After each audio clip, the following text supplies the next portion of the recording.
I just had this bow on all night where I'll show you the pictures. She just ripped it off of me. Are we gonna fight? Let's square up. Wanna square up? Cause that's what it's looking like. I hope you get hit by a car, you crazy bitch. Hey, so she did steal the boa. So my mom was the said crazy lady in that video. This is my friend Cassidy. And this is us before the show started.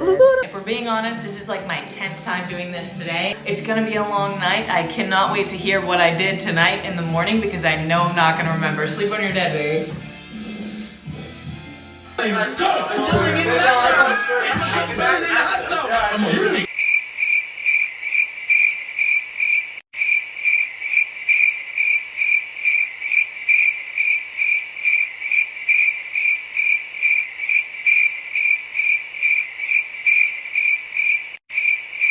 Yeah, that is your thing. You're always like hungover.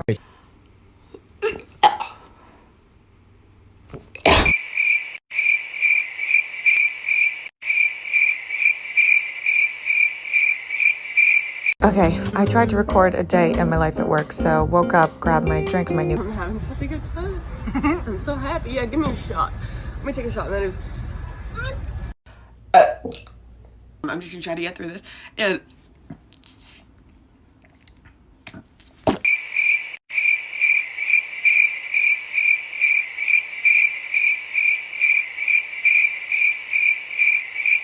let's start at the beginning of this career moment for you. Only because of the content that I actually make, it's there to influence younger girls. Huge fans. Supporters. I'm a huge alcoholic.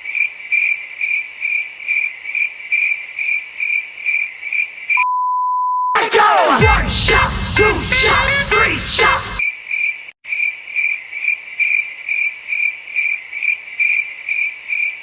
Mama said that it was right, alright.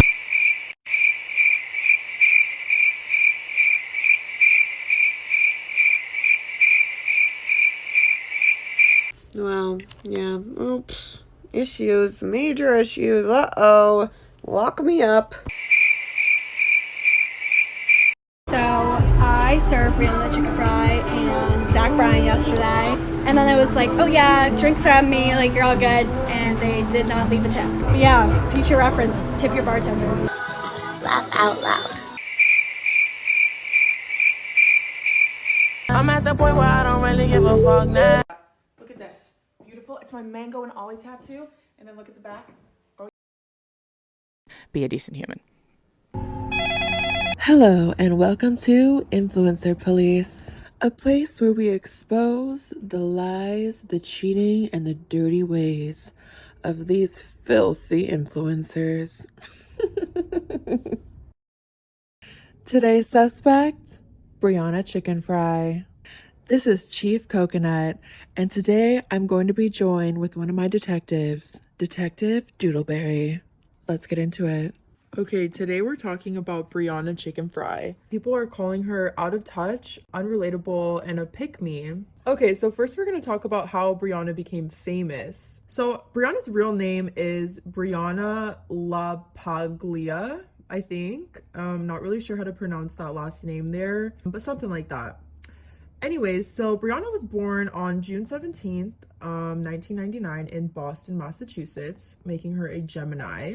And basically, Brianna grew up in Boston, and then after high school, she went to Baldwin Wallace University in Ohio. Never heard of that, but do your thing. And apparently she was on the swimming and diving team there as well, and she was majoring in public health. So basically, Brianna went to this university in Ohio for like a little over a year. She ended up dropping out in September 2020 when her TikTok started popping off. So Brianna calls herself, allegedly, a self-proclaimed CEO of hangovers. Yeah. My thing, I was the hungover girl at school. Yeah, that is your thing. You're always like hungover. Okay, so Brianna, she calls herself the CEO of hangovers, and this is basically how she became famous on TikTok. She would just post quote unquote relatable, not really relatable to me, honey, but relatable content on her TikTok, which was basically about her balancing her school life and her partying life. emphasis on the partying part, it was really just videos about her getting drunk and partying like all the time at school. So eventually, once her TikTok started gaining a little bit of traction, she became an intern with Barstool Sports, and she was only an intern for a week, allegedly.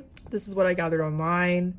And then she got hired officially after that week of being an intern, and then that's when she dropped out of college. So basically, she was just partying in college. Her TikTok gained some traction, and then she got connected with Barstool and chucked the deuce to Ohio. So she moved to New York City after this to pursue her Barstool career. One kiss is all it takes. Falling in love with me. And once this all started happening, when she got signed with Barstool, a lot of people online started calling her the next Call Her Daddy, like Alex Cooper, when she was first starting. And people still kind of compare them to this day, even though, no offense, there's no comparison. Alex Cooper is like way bigger than Brianna Chickenfry, but yeah, that's just a comparison that they would use a lot. Okay, Chief Coconut here. Let me just say my opinions really quick. Okay, so basically this bitch just gets internet famous for being a horrible example to the younger generation. Just this past year has been brutal. Fucking Olivia Rodrigo, brutal. We couldn't party, we couldn't make out with strangers, we couldn't justify doing drugs. Drinking, chugging beers, being hungover, like living a party lifestyle. Basically, she gets famous for being a drunk. And that's the influence she has. And it's very, very concerning because I will look at the videos she posts and then the comments she gets, and these young impressionable children, I'm going to assume, or just really immature adults are encouraging this behavior, and it gets very, very nasty, which we will expose later in this video. But it is very concerning, and this is her mark. And she always says, be a decent human. Well, let's start with you first. Okay, let's continue. Okay, yeah. So, yeah, you're pretty much on point there. She's the self-proclaimed CEO of Hangovers. So, yeah, that's kind of like her whole shtick. Just being this, like, drunk party person, posting just all the time when she's drunk, basically. So, after she got a following on TikTok and she started gaining some traction, she created her YouTube channel, which is Brie Uncut. And from what we can see today in 2023, her first 6 videos on the Brie Uncut channel, they're kind of like vloggy style and like reaction type videos. So she wasn't filming her podcast straight away. She tried to post like regular YouTube content, I guess, not like a podcast, and all those videos are really just flops. All of her first YouTube videos are all just flops, really. They all got like 900 to like 15,000 views. So yeah, which is like a good amount for like a small creator and stuff, but at this point she has like a good amount of TikTok following, and it's just not transferring over to YouTube for her. So it was really flopping for her in this like little moment before she started the pod. And that being said, on YouTube you can't really post crazy content about drinking or the type of things she was posting on TikTok. So these videos just did not take off for her that great. So after her 6th video just being a vlog style video, her 7th video on the channel was the beginning of her podcast, Brie Uncut. And her first guest on the podcast was Orion Cartolo, whatever the fuck her name is. She was a famous Viner back in the day. Pretty irrelevant now, but that was her first guest. That video didn't get very many views either. She was still kind of flopping on YouTube. And in the beginning of her podcast, she didn't have her co-host either. It was just her by herself. So eventually, when she's doing this podcast, she introduces Grace O'Malley, which is her longtime best friend from Boston. And she knew her since before she was an influencer. Welcome back to Brie Uncut, presented by Barstool Sports. We got O'Malley in the building today. O'Malley in the building! Yeah, O'Malley in the building. building. She really doesn't need an intro. You guys know fucking O'Malley. This is Grace. This is my boy. This is my dog. This is my cousin. This is my sister and my friend. How you doing today, Grace? What an intro. Yeah. What an intro. They did a handful of episodes with Grace on Plan Brie about 2 years ago, but Grace didn't officially join the podcast until 2022. When she introduced Grace O'Malley onto the podcast, Grace got like a really good reaction from, I guess, their viewers. People really liked Grace and they kept requesting her to come back and be on the podcast more and more. So I feel like, honestly, I don't think Brie had much of a choice but to add Grace to her podcast, because like it was honestly giving her way more viewers and people really liked seeing them as like a duo rather than just Brianna by herself. So that says a lot about Grace. I think Grace really took her podcast and made it something, even though it's still very irrelevant. No offense. I mean, it gets about like 70,000 views these days, which is good for a smaller creator, but they've been doing this for a couple of years, so you'd think they'd get at least 100,000 an episode. I don't know, just my opinion. Chief Coconut here. So I'd really like to add about her name, Plan Brie. Now, I'm not sure if this is a spin on Plan B, the pill you take to, you know what I'm talking about, or if it's a spin on Planet Brie. But I will say one thing. I would not be surprised if it was a spin on the Plan B, which we all know what that's for, the pill. Because they literally post inappropriate videos of them taking Plan B, mocking it and saying it's gnome time, which I will add right now. So let me see what you got. Come on, num treat.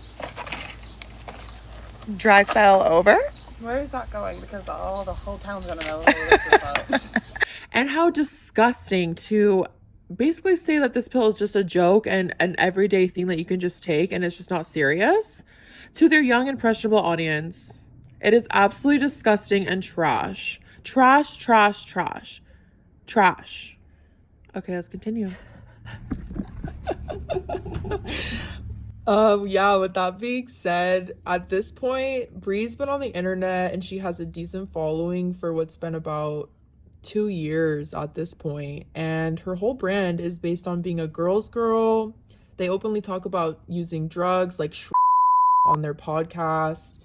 They speak very openly about drinking and partying on their podcast. That's basically their whole shtick on Plan Brie. It's just talking about their experiences partying, drinking, being hungover, all of that jazz. So that leads us to the BFFs podcast. So the BFFs podcast started in 2020. However, it only started with just Josh Richards and Dave Portnoy. So the first 6 episodes of this podcast do not include Brie. She comes on at episode 7. But for some weird reason, on this episode, there is no official intro for Brie. They just don't introduce her formally. All right, another episode, I'm choking here, of BFFs. So we got Josh, Brianna. Do we have the camera on Brianna? So we have Brianna this time on camera. Mm-hmm. Okay, cool. There's no like, oh, this is Brianna, she'll be joining our podcast. She's just kind of there. So I don't know if they deleted her first official episode or if that was the first official episode with her. But if that was, that's kind of fucking embarrassing. Like, where was her intro? But whatever. Anyway, so that being said, she's also not pictured on the podcast thumbnails until episode 50. Yes, 50, okay? She came on episode 9 and was not pictured on the thumbnails until episode 50, which is also titled Celebrating a Year of BFFs. The irony of that is insane. Like, you've been on this podcast for basically a year, like 40 episodes, and you are not pictured on the thumbnail until the year of BFFs. That is just crazy. But even after that 50th episode, she was still not consistently pictured until around episode 70, which is very weird, okay? And also on these thumbnails, Josh and Dave are always pictured. And if there's a guest, the guest is also pictured, okay? So Brianna is just not being included. And she's also, her name was also not on the official podcast, like, channel name this entire time as well. It only says BFFs with Dave Portnoy and Josh Richards. It does not include her name. Chief Coconut here. So as I'm editing the video and I'm going back and I'm looking, they did just recently add Brianna Chickenfry's name to the channel and, you know, recently including her.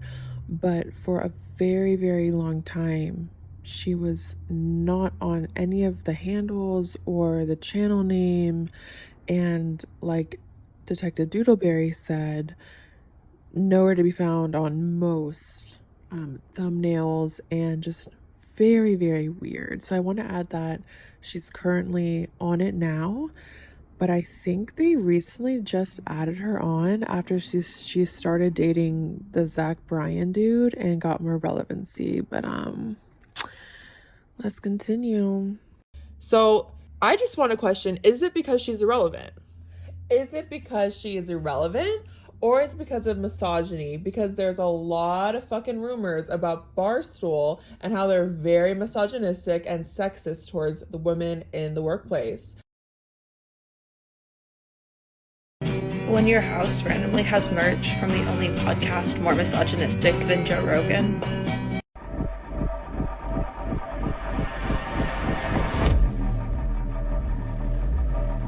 A 2-minute video of you put out shitting on Swifties, that's crazy. That you could have just said it was me. No, Barstool wouldn't be sexist. And Taylor Swift release a sex video, I'll consummate this relationship and be like, fine, you guys can have sex, you can be boyfriend, girlfriend. I don't buy it until I see some dick in vagina. Do you think, is she I'm saying that right now. Is she pregnant? P&V. I haven't seen her drinking at these games. I saw her drinking some juice. P&V, otherwise it's not really. Drinking some juice. Should we demand it? I want to see. I want to see P&V. I want to see insertion. I want to see P&A. P&A or P&V or P&M. Yeah, I'll take P&M. P&M's good. I'll take. When I listen to comments by people like Dan Katz, the misogynistic, disgusting, degrading comments, I don't think of how it's going to affect Taylor Swift. I think of how it's going to influence younger teenage boys or guys in their early 20s navigating dating and relationships and how to treat and respect women. Hi, I'm Madeline. And I'm Mackenzie. And we're the only girls at Barstool Chicago. This usually doesn't happen. I have my key card. Excuse me, ladies. Bring it in there. What's up, I love you. Good to see you. Good to see you. It's really hard being a girl at Barstool Sports. None of the guys even say hi to us. Oh, hey, Soupy, how's it going? Stupid fraud. For some reason, they always think we're on our period. Smells like pass. Here, bitch. So, is it because of her irrelevancy, which is completely valid and understandable, or is it because of misogyny? We don't know. We don't know, but it took her 70 episodes, okay, to get pictured consistently on this podcast. 70 episodes, people. That is insane to me. I'm sorry. And she was on every single one of those, okay, from episode 9. So just let that sit, okay? Also, this was also mentioned on the podcast multiple times by fans in the comments and also by Dave and Josh and Brie on the podcast. But it still took 60 videos to fix. Okay, another episode of BFFs. Josh, Brianna, and me. And before we get into it, I owe Brianna an apology because we put out the clips and we didn't tag your ass. Didn't tag me. People No. were mad in the comments. I saw it. I did see that. Yeah. People were getting a little pissed. Yeah, that we weren't tagging her, Dave. So strange. So next we're going to talk about her first tour, which is called the Sleep When You're Dead Tour, which took place in 2022. This tour was funded and sponsored by Barstool, obviously. And this was a college tour, and it mainly was on the East Coast, of course. So this tour It was an 18 and up tour. From what I've gathered online, I looked at all of the advertisements for it, and most of them said 18 and up for tickets. And this was also advertised as Brie's first time DJing. DJing, okay? When did this become a thing? Okay, this girl is all of a sudden a DJ.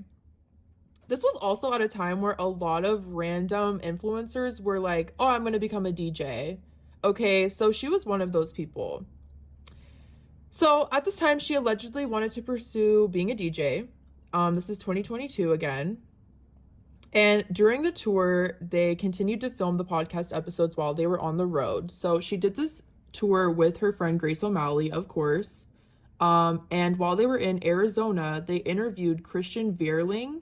He's an influencer. He's been around since Vine.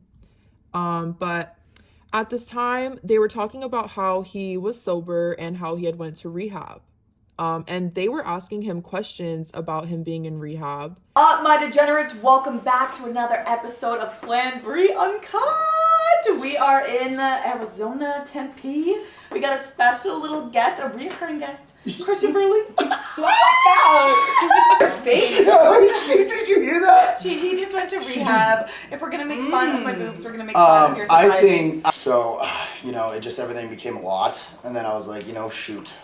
Can't function like a normal person. I know, I was like very blessed for the opportunity to actually go to rehab. Like not everybody can go. No, I live above an AA, which is kind of like it's awesome. Taunting. No, it is. Should we go? Either we're taunting now. Should we go? You know what fucked up? We went in and we took a picture of the schedule because there's like cocaine anonymous, there's vape anonymous, and those guys are sex anonymous.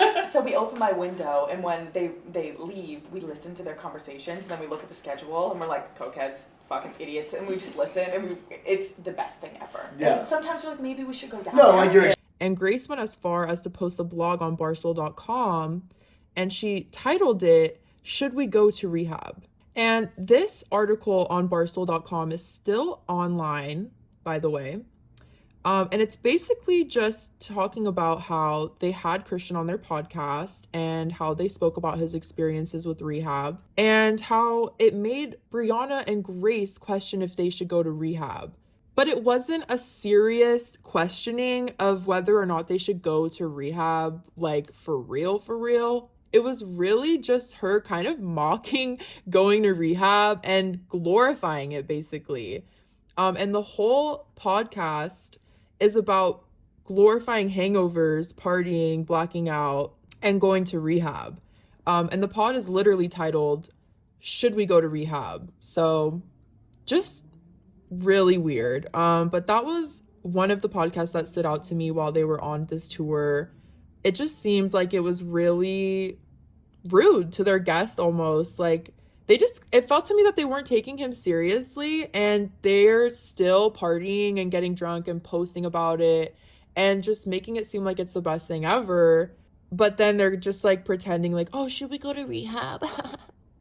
Like, should we go to rehab? Like, bitch, shut the fuck up. You know, like, rehab is not a joke. And yeah, you should go to rehab. Like, yes, you should go to rehab. Okay, period. Okay. And I really want to talk about this tour that she went on with Grace, Sleep When You're Dead tour. Yeah, okay. So it is an 18 plus tour, but the tour consists of drinking excessive amounts of alcohol and partying like you have no lives. So how old was she when she was on this tour? 23 years old. She was a 23-year-old woman. So by this point, any graduate, which she did not even graduate from her college, by the way, she dropped out.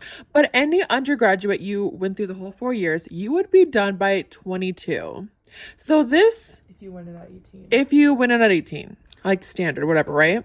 So this 23-year-old woman, who almost has a fully functioning brain at this point, is going to party with 18-year-olds who are freshly new to college and influence them to drink till they're fucking dead and blacked out and encourage party lifestyles and give the worst influence you could ever have, and just very, very, very weird behavior that a 23-year-old woman would want to party with 18-year-old newly fresh adults. They would also post clips from this tour, and they were getting blacked out. And when they would speak about this tour on their podcast, they were getting hammered like almost every single night.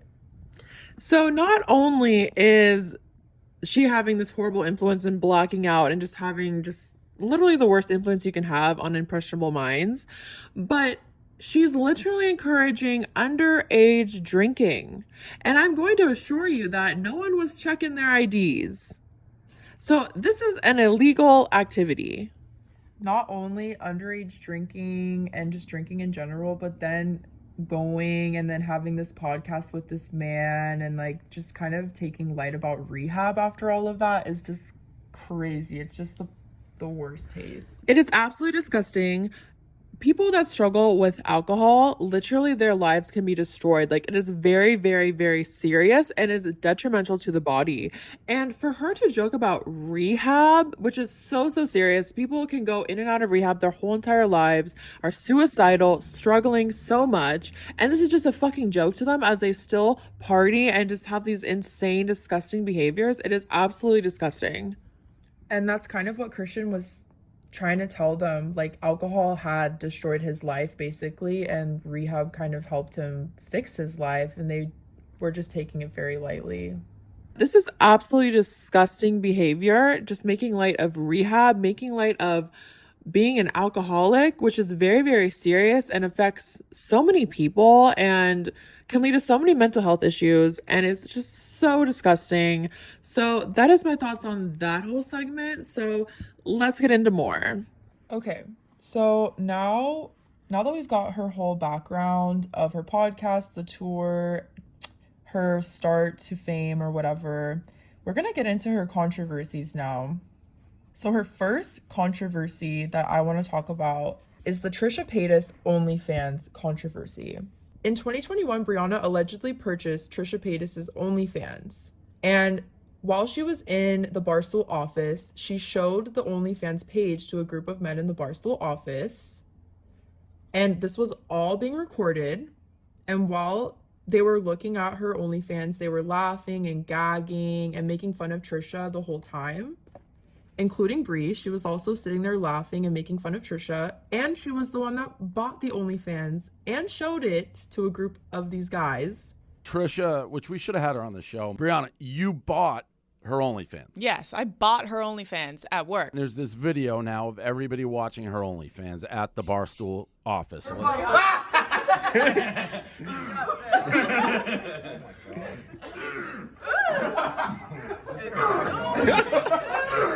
So this was uploaded on a Barstool office vlog, and Brianna had tried to later claim that this was recorded in 2019 and that she wasn't aware it was being recorded. I mean, fucking yeah, I was gonna, because this happened in 2019. I know a lot of you guys probably don't even know what happened because I didn't make a big deal out of it because it's not a big deal, and it's weird that Trisha tried to kind of just promote it and like make money off of it, but that's what Trisha Paytas does, so it's whatever. I expect nothing less from her. I bought it. We're all standing around watching it.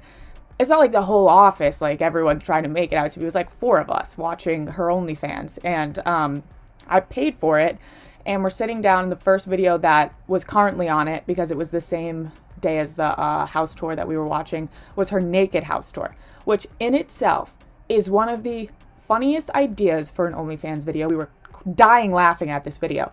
So someone in the office that like records behind the scenes of like everything that's going on went in front of us, not showing any of her content at all, and recorded us watching her naked house tour and reacting to it, and we're all dying laughing. And then John Feidelberg, who's in the background, starts gagging because like she showed her bent over, and he started like going ugh. He works at Barstool. That is like his bit. But the camera is literally right in front of her while this is being filmed, and she did not work for Barstool in 2019. And she wasn't an intern for Barstool in 2019 either. So how would this have gone down in 2019? And girl, how would you not know it was recording if it was right in front of you? Like, be so for real, come on. And if you really didn't know if it was recorded and it came out, like, and if you really didn't think it was a good thing, you would have asked them to take it off of the internet. And you didn't.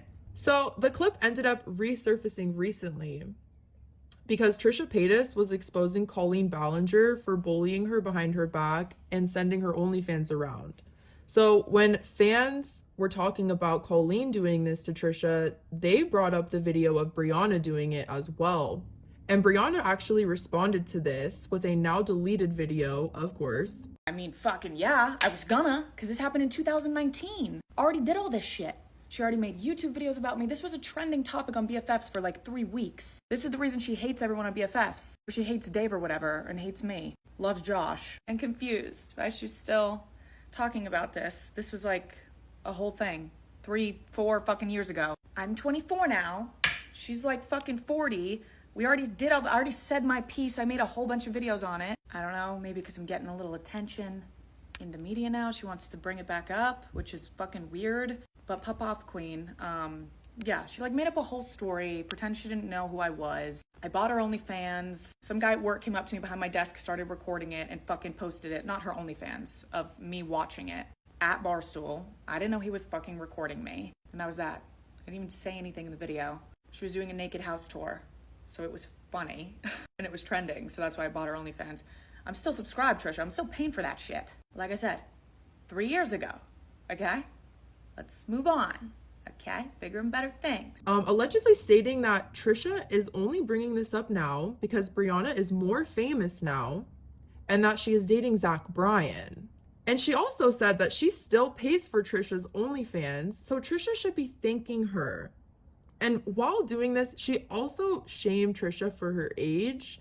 She said Trisha was like 40 years old and that Trisha should be thankful that Brianna's like paying her bills, basically. She just doubled down on her video, essentially. She didn't actually apologize or anything. She literally just said, oh, well, I'm more famous now, so this is why you're bringing this up. You just want some of my clout. I'm dating Bryan. Like, girl, no one cares about Bryan, and no one really cares about you either, so please, just shut the fuck up. Trisha Paytas definitely does not need your clout. I'll tell you that right now, okay? She's been around for way longer than you, and she's never needed your help, boo. I'm sorry. Be so for real. And she doesn't need your $5 a month subscription either, so calm the fuck down. Okay? Literally. And maybe instead of paying for Trisha Paytas' OnlyFans, maybe you should help your parents pay their bills, but we'll get into that later. Anyway, so the next controversy I want to talk about is BoaGate.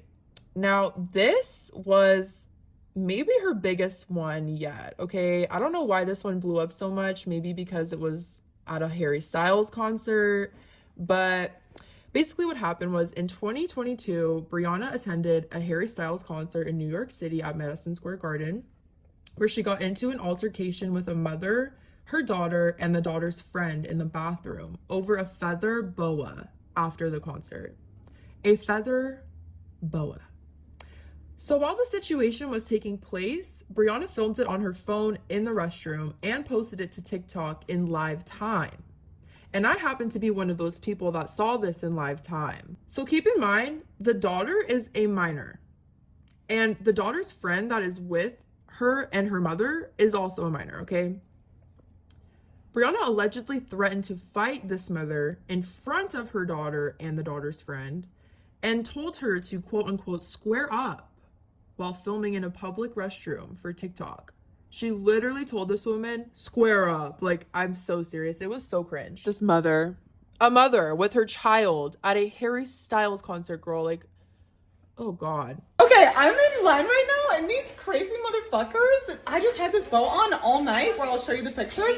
She just ripped it off of me. Karen alert. Crazy fucking bitches. Crazy bitch right here. Crazy bitch. Craziest bitch I've ever met in my life. Yes. Oh, honey, you haven't seen crazy yet.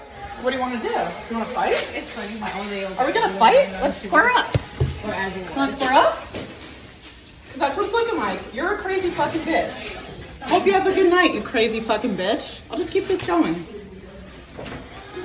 This is perfect. I can't believe that. That's like the craziest thing I've ever seen. I'll show you the pictures with her eyes. And I will show you my pictures. I don't know why you would. Shut the fuck up. You're literally a crazy crazy fucking person. Why would someone take a boa off of, like, that's where I'm how wondering. entitled are you that you think that I would take that off of your daughter? Oh, how entitled are you? You sound like a crazy person. You're the one who's talking. Yes, because you just ripped that off of my neck like a psychopath. You're a psychopath. No, I think you are. You're a fucking psychopath. Oh my god. I hope you get hit by a fucking car, you crazy bitch. So now we're going to get into Brianna's side of the story, and then we're going to tell the girl side of the story of this, okay? So this is based on an explanation that Brie gave in a TikTok she posted after this incident took place. It was literally right after this happened. She was still in the same outfit and everything. So I'm pretty sure this is deleted now, but I found it on Reddit, so you can still find this online. And we find a bunch of boas on the ground. So I pick up and put a boa on my fucking shoulders because I'm at the hairstyles concert and there's a boa on the ground. So I'm waiting in line for the bathroom. It's a long line. And there's a mother and daughter in front of me. And they keep staring at me and looking at me. I was humbled real quick. I thought they were gonna be like, oh my God, I love the podcast. Dumb bitch, fucking stupid fucking bitch. The mother turns around, looks at me, takes the boa off my neck, grabs it by both sides, pulls me forward. I'm like, oh my God. And that's when like fight or flight hit. I'm a crazy bitch. I'm like, okay, I'm down to fight regardless. I don't know what's going on, but I'm ready to fight you. So we start arguing. We're doing a tug of war of the fucking boa on my neck that I found on the ground. Okay, that I found on the ground. She's like, you stole my daughter's boa. I'm like, So then I just start lying. I'm like, bitch, I've had this on all night. What are you talking about? Her daughter's like about to cry. I feel so horrible for your daughter. Your mother's a stupid fucking bitch. Don't even get me started. I want to fucking kill her. So she basically says that she had 2 White Claws that night because she was doing a brand deal and she wasn't trying to get fucked up. And she had told her boyfriend after the concert that she needed to go to the bathroom. And on her way, she said she found a bunch of boas on the ground. And she really puts a lot of emphasis on the ground part, okay? Like on purpose. So she says she picks one up and puts it on her shoulders as she waits for the bathroom. She says the mother and daughter were in front of her in line for the bathroom, and they kept staring at her. She claimed she thought they were fans, but was humbled to find out that they were not. Really, girl? Please. She alleges that the mother grabs the boa off of her neck, pulling her forward. And then Brianna says that she is in fight or flight at this point, and she wants to fight the mother. So then they start arguing over the boa. So this is where Brianna admits to us, the audience, that she lied to the mother at this point, and she said that she had been wearing the boa the whole night. So she told the mother, like, I've been wearing this boa the whole night, like, I don't know what you're talking about, basically.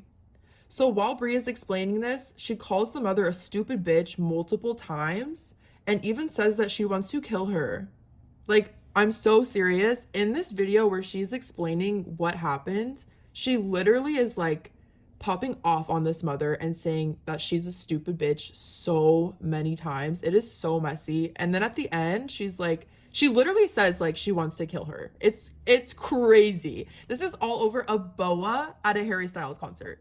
She is threatening this mother over a feather boa at a Harry Styles concert. This bitch is unhinged, okay? And I'm pretty sure she probably had more than 2 White Claws. Like, be so for real. If you've ever had a White Claw, like, I think you need more than 2 to act that fucking crazy. Just saying. So ultimately, she says she didn't take the boa off the girl's neck. And she also was begging Madison Square Garden in this video to release security footage of her grabbing the boa off the ground.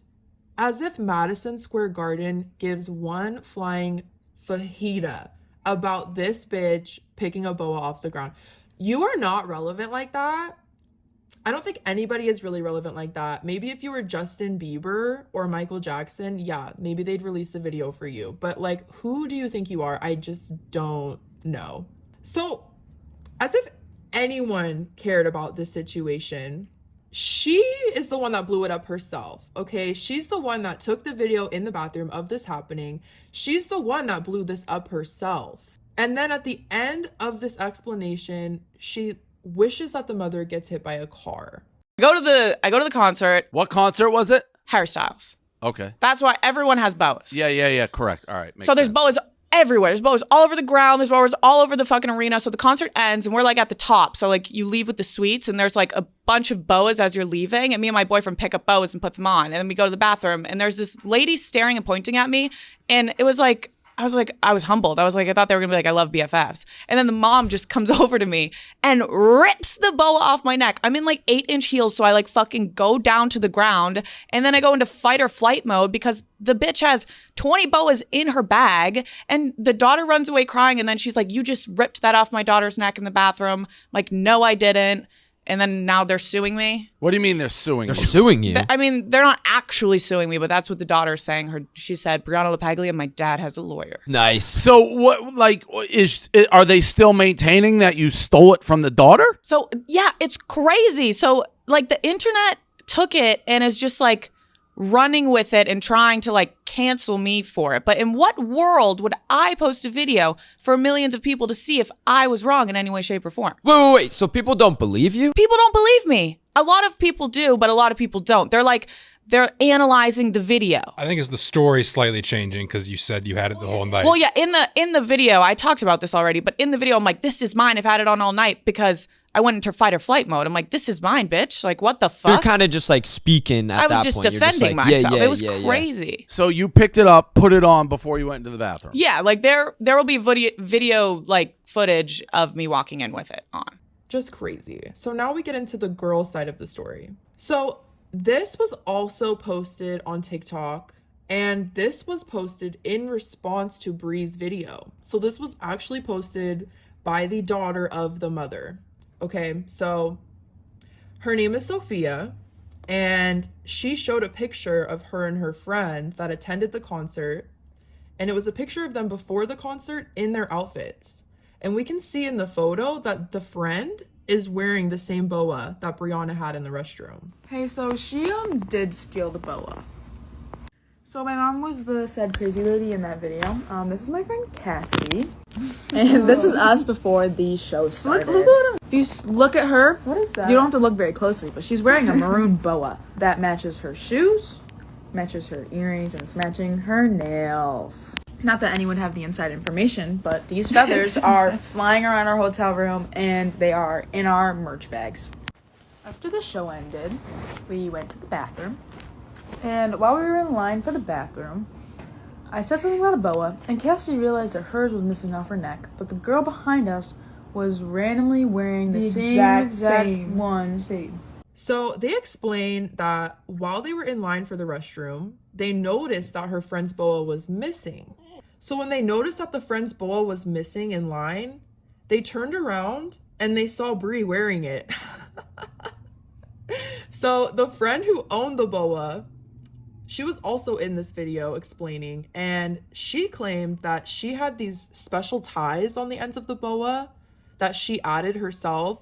So she was really saying that she knew it was her boa, okay? Like she turned around and she knew that that was her fucking boa on that girl's neck.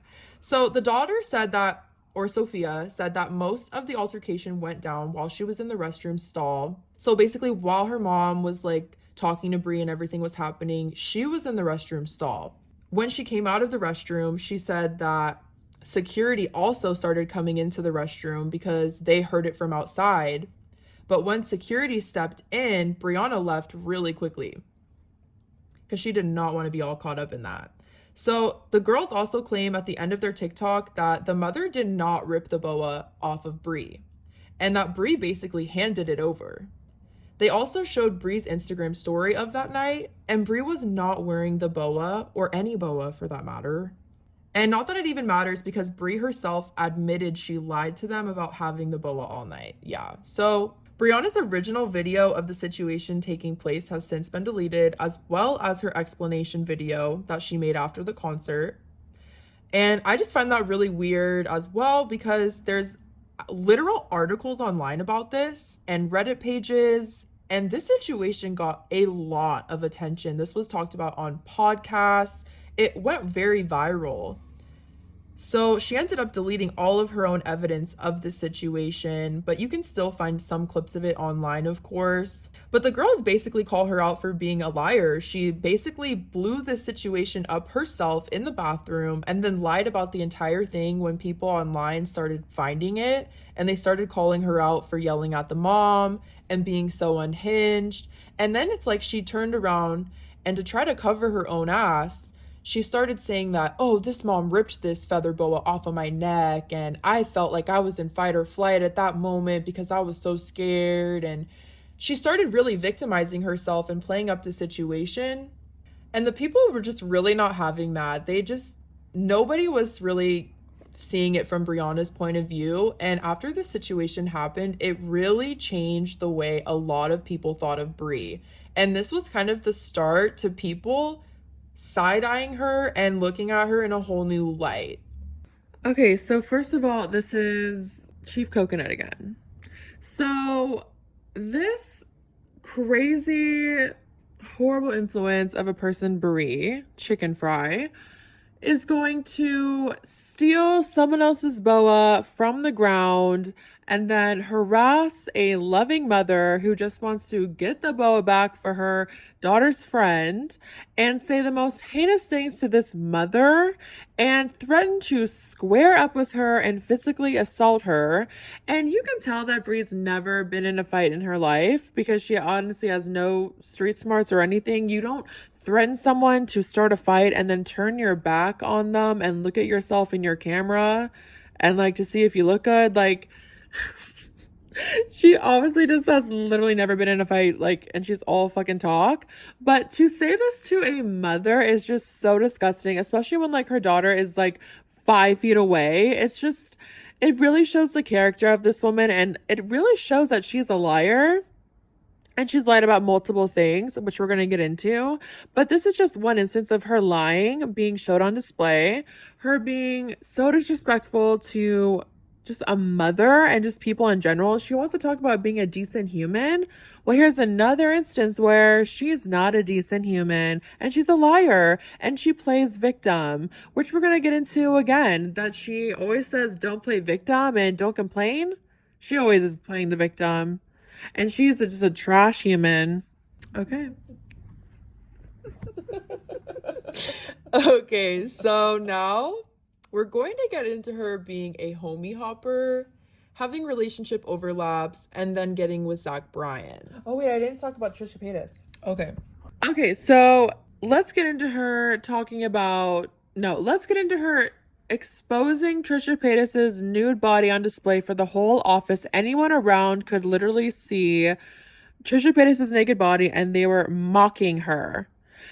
Brianna Chickenfry bought Trisha Paytas' motherfucking OF to humiliate her to an office of mostly men. And she can lie all she wants and say that was not the intention, but we all saw the video. We saw the man gagging at Trisha's naked body, and we saw all of them just laughing it up. There was a camera in her face. She knew it was being recorded.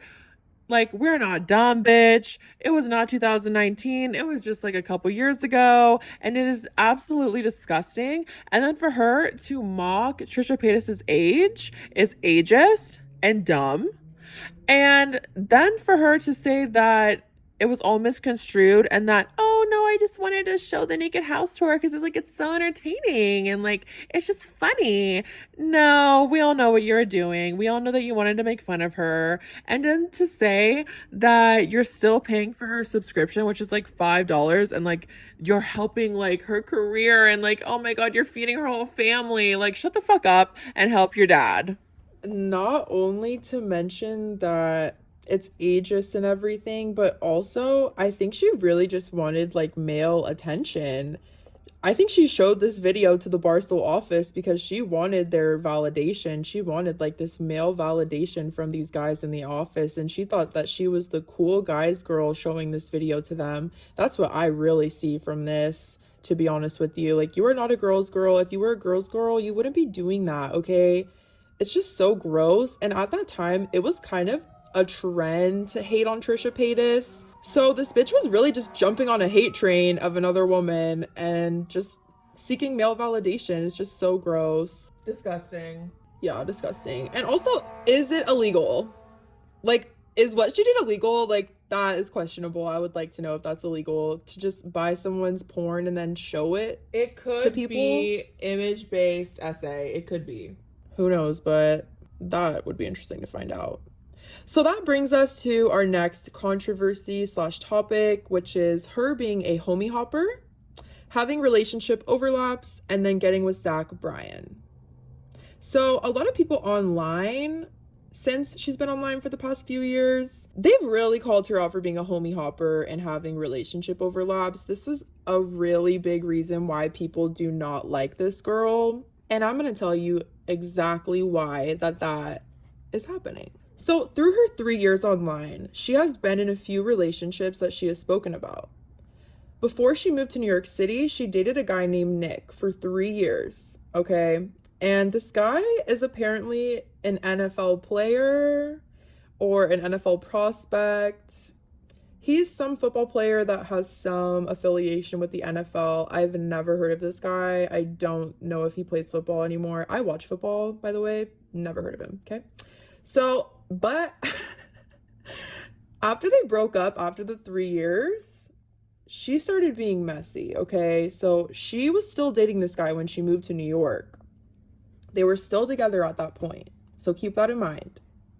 So Brie posted a podcast called How I Destroyed My Friend Group back in April 2022.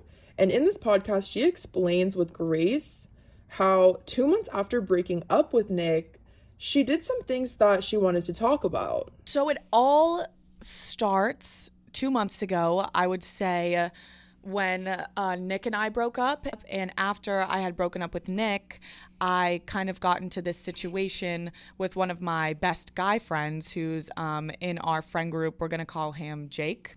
So Jake has been in my friend group for, like, this is the friend group that we always talk about in New York, the one that we got our matching tattoos with, the ones that we went to Vegas with, the ones that we used to do everything with. He definitely, like, caught feelings for me because I led him on 100%. And I was like, holy shit, you're fucking crazy, bro. You just got out of a 3-year relationship, and then, like, right away you're jumping into this thing where you're making this person believe that you're going to be together. And, you know, like, he really caught feelings for me and I didn't know what I was feeling. And so I had a trip planned to Vegas with him, though. He was getting a little I don't know, possessive, and he was getting angry with me, and he was making me rethink everything, like, times a million. Jake's one rule the whole time was that no matter what happened with me and him, with me and Jake said, you cannot fuck Josh. You cannot hook up with Josh. Like, that's my best friend. I will never talk to you again. You'll be dead to me. And I was always, like, reassuring him, of course. Why? Like, I would never fucking do that. That's your roommate. That's your best friend. That was never going to fucking happen because me and Josh never really spoke. It was never a thought in my head. I never, ever in a million years thought I was going to end up hooking up with Josh.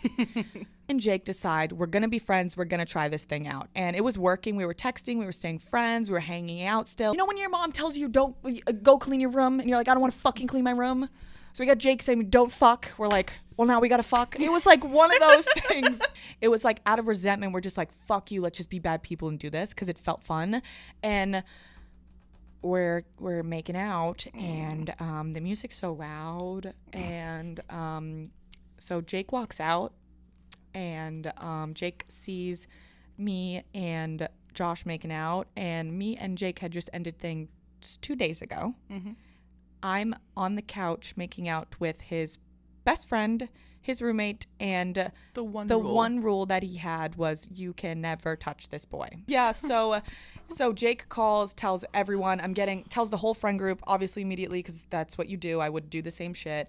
I'm getting texts from every single one of my friends individually, like, what the fuck is wrong with you? Like, are you fucking serious? Like, okay, so 2 months after she ended her 3-year relationship, she essentially destroyed her friend group, and I'm about to tell you why. So the people we're about to talk about, they are not influencers. And she said that she ended up getting into a situationship with one of her best guy friends in the group. So after her 3-year relationship, she immediately jumps into a situationship with one of her best guy friends, she says.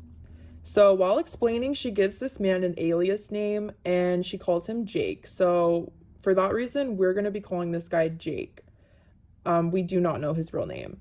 Brianna also expresses how close this friend group was. This friend group got matching tattoos together. They went on trips together. They were always hanging out. She really was expressing how close this friend group was.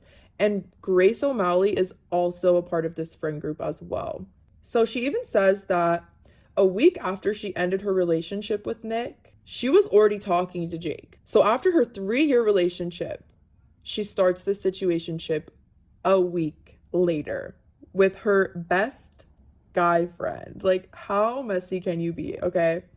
So she claims that this breakup made her go manic, which is a really crazy thing to claim, but she claims that this breakup made her go manic and that no one knew what to expect from her. Control fucking crazy. I forgot how manic you were. I was so fucking manic. My mood swings were crazy. I had these crazy highs, super low fucking lows. Like, there was no idea of what you were going to get out of me at any given day. Like, I was a different person every single day. I didn't even know who I was. I didn't know what I was feeling. I didn't know what I wanted. And I threw myself selfishly into this fucking situation with Jake. If you're that manic and unhinged and your friends don't know what to expect from you, maybe seek mental help and not a situationship. I don't know. Just my opinion. But Brie also said that in the back of her head, she knew that this relationship with Jake, her close friend, was never going to work out. But she continued to pursue him because she feared being alone. If you have such a great friend group, I don't think you need to worry about being alone, girl, but okay, if that's how you want to spin it, whatever. So why is she admitting all of this online? I really have no fucking idea. I don't know who the fuck would admit this, like, online. Like, I think she was trying to, like, gain some kind of respect for being so honest and blunt online, sort of like a Tana Mojo type vibe. However, this situation really just highlighted how shitty of a person she is, and it really came back to bite her in the ass later on. So I don't know why this is online. It's still online. You can still listen to this whole podcast and it'll probably blow your mind. It's very shocking to listen to. But anyways, so she says that she ended up going on a spring break vacation. And this was a couple weeks into talking to Jake. And this was her first time without Jake since they had started talking. So on this vacation, she realized that she was okay alone. And that it was fucked up to lead him on. So while she's on this trip, she basically makes up her mind that she's okay being alone. Like, girl, maybe if you didn't hop into a relationship a week after your 3-year relationship ended, you probably could have figured that out for yourself. Are you fucking kidding me? So this was at the 3rd week mark of them talking, as she calls it, talking, which is so immature. Like, you're 23 years old at this point, you're dating. Anyways, then after the spring break trip, where she decides that she's okay alone and it's fucked up that she's leading him on, she decides to invite all of her friends from New York, including Jake, to Las Vegas for some influencer event that she's going to be doing. That makes no sense. Why would you just decide that you're okay being alone and you don't want to lead him on, but you know what? Let's invite him and everybody to an event in Las Vegas. Girl, what? So she admits that she didn't want anyone to see her with Jake while she was in Las Vegas because she was afraid of the public backlash. So she admits here that she knows if she's seen with Jake, people are going to give her crap for it because they know she just got out of a 3-year relationship. So she's just being extremely narcissistic, basically. She's only worried about herself. She literally admits that she knows she has no future with this guy. He's her best friend. She doesn't care. She doesn't want to be alone, but she doesn't want to be seen with this guy. She doesn't want public backlash. She is insanely selfish. What the fuck? So while she's in Vegas, she says that Jake started acting possessive over her. Girl, please. She said it reminded her of her last relationship in a very negative way. So much so that she now officially knew that she really didn't like Jake. Please, you already knew. I don't even know why you invited this guy to Vegas. And yeah, newsflash, if you're dating somebody and you bring them to Vegas or anywhere for that matter, they might be a little possessive over you, girl. Like, huh? It's like she didn't like that this guy was interested in her because she was already over it, but she was still going along with it. It's just so gross. So when Grace was sitting with Brie and they were talking about this, Grace explained it differently. While she's letting Brianna blabber on and on about this bullshit, she mentions that Jake was actually just sad in Las Vegas because Brianna was being cold to him. And there's a clip of this. I know. What did you observe in Vegas with me and Jake? Oh, it was uncomfortable because you clearly weren't giving him what he wanted. Yeah. And he was sad like a puppy dog. I felt so bad. And he just felt like, in my eyes, he was a puppy dog, and it was sad to watch. I know. And we were also in Vegas trying to have a fucking good time. Yeah. And So she's saying that, like, she's basically hinting, like, at Brie, I don't know what the fuck you're trying to imply here. I think Jake was just sad because you were being a cold bitch to him.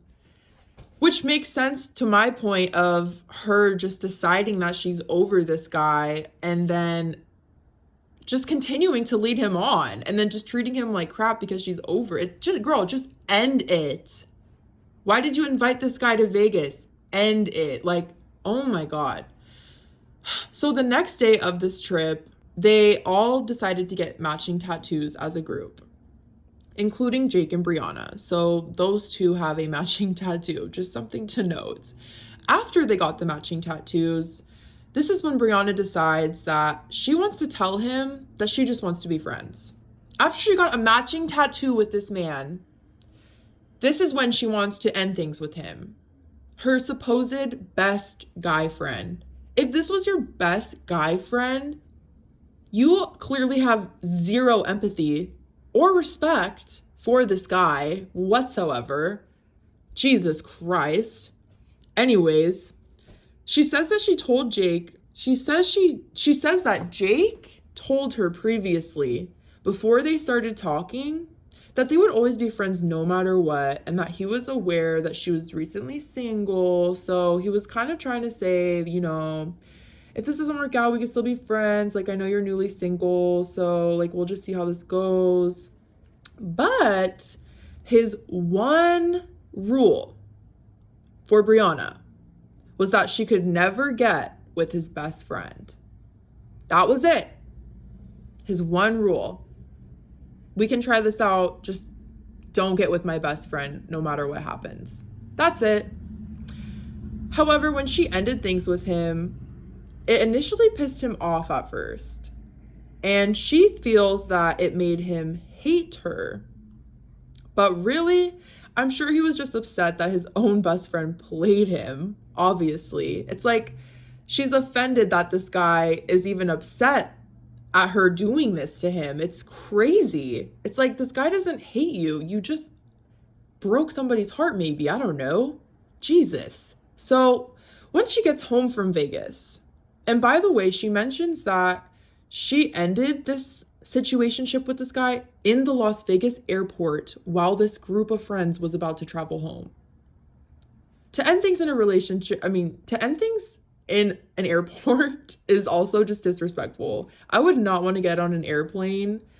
That's a far flight too, Vegas to New York City, to be sitting with that on my whole way home. That is so inconsiderate and crazy. So once they get home from this trip, he's kind of mellowing out from the whole thing, and they decide that they can be friends and try to go back to normal to before they started talking. So once they get home, she goes out with Jake and his best friend, who, by the way, is also his roommate. This is the guy that Jake told her not to get with. This guy is his best friend and roommate. The next day when they get back from Vegas, she goes out with these two guys. She gives his best friend an alias name, Josh. So we're going to call him Josh for now, even though now we know his real name. So she claims that while they're out and it's their first time hanging out, they're back from Vegas, there's tension between her and Josh. And she said that they ended up bumping into each other alone near the bathroom. She said it looked like they met up near the bathrooms on purpose. They probably did, honestly. Like, I don't even know why she said that. It's like, if you even have to mention that, then you probably did it on purpose, honestly. Like, what? So Jake sees them, of course, talking near the bathroom alone. And then he asks Josh to leave with him because he thinks Brie is trying to get with Josh. If this guy is feeling this way and it looks like they met up on purpose, I am almost like 100% without a doubt sure that she was probably texting this guy and before they hung out and was already like planting seeds in his head that she was trying to get with him, to be honest. So Brie tries to say that Jake had a private conversation with Josh and accused him of having some sort of relationship with Brie already. And apparently during this conversation, Josh had no idea what he was talking about and they squashed it. Squashed what? If there's nothing to be squashed, like what are they squashing?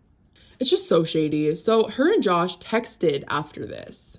And that's where she starts getting with this guy's best friend, who was also her best friend, who gave her one rule, not to get with this specific guy. So after this whole thing goes down, this is where she claims they started texting officially. But in my opinion, I feel like she was texting this guy before they hung out that night, obviously. But this is also where, also need to mention that this is also her best friend, Grace's friend group. And Grace moved to New York to join Brie on her podcast and start her own little internet career. And I'm pretty sure at this point, Grace had just recently moved to New York as well. And she was kind of struggling with that transition a little bit. And here goes Brie just blowing up her friend group. Like, it's just crazy to me. And if it wasn't for Grace, would there even be Plan Brie? I don't think so. So, just a little crazy. So, just keep in mind, this is all within a month of breaking up with someone she dated for 3 years, okay? So the next day after that night, after, the whole bathroom situation and them texting, she goes to hang out with Josh on the rooftop of their apartment. So the rooftop of Josh and Jake's apartment, of course. Like, you couldn't even invite this guy to your building, like, oh my Lord, this girl just does not care at all. So she says they just worked up there and she says that they quote unquote literally never fucking talked while we were up there. Like, girl, you had to talk to this man to even set up these plans, but okay. As she's explaining this, she keeps stressing how awkward it was to be hanging out with Josh and how they barely even talked. And she's really playing up how innocent this hangout was. And maybe it was an innocent hangout, but obviously it's not 100% innocent because she's already breaking the rule of her so-called best friend that she friend-zoned 3 days prior to this. It's insane. Then she drops this bomb explaining that Josh has been dating a girl for 4 years on and off. So not only did she play her best friend Jake and then break his one rule of getting with his best friend, which she is clearly actively pursuing, but she's also aware that Josh has been with a girl and is still with said girl 4 years on and off. It's like nothing stops this girl. Like, if she wants to get with this guy, she doesn't care what it costs. It's crazy how messy this situation is. After the rooftop, they go to a local bar with Grace and another friend and they get drunk. And the rest of their friends wanted to go clubbing after this. But Grace and Brie agreed that they would just go to the pregame at their other friend's house, but then they wanted to go home after.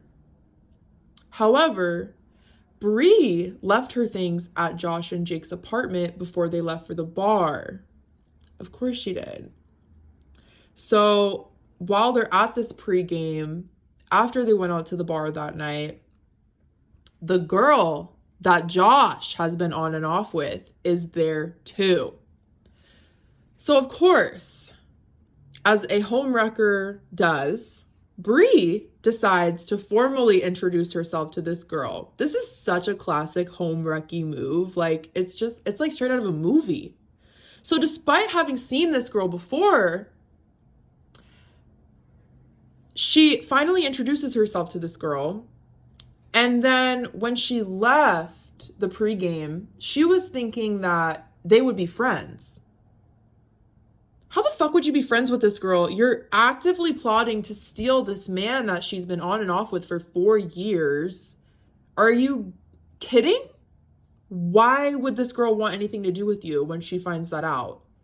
Like, be so fucking for real. This girl is delusional. So apparently while she was having this conversation with Josh's girlfriend, Josh left the pregame, okay? And he went back to his apartment to apparently shower and get ready for the club. This is Brie's explanation, all right? So Josh wasn't there. So she goes and introduces herself to this girl, and then she leaves this pregame to apparently go clean her apartment with Grace. I don't know about anybody else, but I personally don't like to clean after a whole night of drinking. That would be the last thing on my mind. I would at least want to go eat like a Taco Bell and then watch a movie or something. I would never, like, this excuse is so lame. It's so hard to believe. So while they leave and they're trying to go back to Brie's apartment, she then discovers that, oh, she left her stuff at Josh's apartment. And how coincidental is it that Josh is already there, showering and getting ready for the so-called club night that he's about to go on? Yeah, right. Oh my God. Like these are just, like, Brianna's really trying to pass this as just so many innocent coincidences. It's like, you are plotting this accordingly. Are you fucking kidding me? So Brie and Grace end up going to Josh's apartment because Brie needs her keys to her apartment. Once again, I don't know about y'all, but if I knew I was leaving my friend's apartment to go out for the night, I would at least bring my keys, because I'm not trying to deal with having to go back to their place after drinking and doing all that. I just want to go home. So she left those keys on purpose, okay? Be so fucking for real. So they end up going back to his apartment, and at this apartment, they find Josh sitting on the couch, drunk, and they're claiming he said that he didn't want to go out anymore and that he'd rather hang out with them. LOL.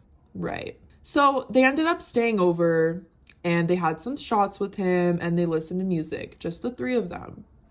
Meanwhile, Jake, who is still with the group of friends who are clubbing, he lies about going to the club and he decides to come home unannounced. Probably because he had his suspicions of all of this, like, who wouldn't? So, of course, Jake comes home and he finds them all hanging out on the couch. And he decides to just sit there and try to hang out with them. And Brie says that this was really awkward and there was not much talking among the four of them. Which, in my opinion, it seems like Brie is making this awkward on purpose because she has ulterior motives. She's trying to ice out Jake because she wants to get with Josh. And if they were really just going back to being friends like they were before, then this situation should not be a problem at all. Especially since Brie is still claiming she's not trying to go after Josh at all. It's like, then this should be no problem for you. This shouldn't be awkward at all. This should be another friendly situation for all four of you. It's just so shady. It's like, you are such a guilty bitch, hence the awkward quietness. Like, you are a calculated, selfish person. So Jake decides to go to bed because this is so awkward. And after he goes to bed, Brie and Josh start getting cuddly on the couch together. And Grace even says that Josh was grabbing her ass. Jake is in his room. Me, Josh, and Grace are on the couch, and we're just like getting fucked up, sitting on the couch, whatever. We're like, go out, Josh. Like, we're going home anyways, whatever. And then Josh gets a little touchy. Well, he just starts hugging me, and I start hugging him back. Yes.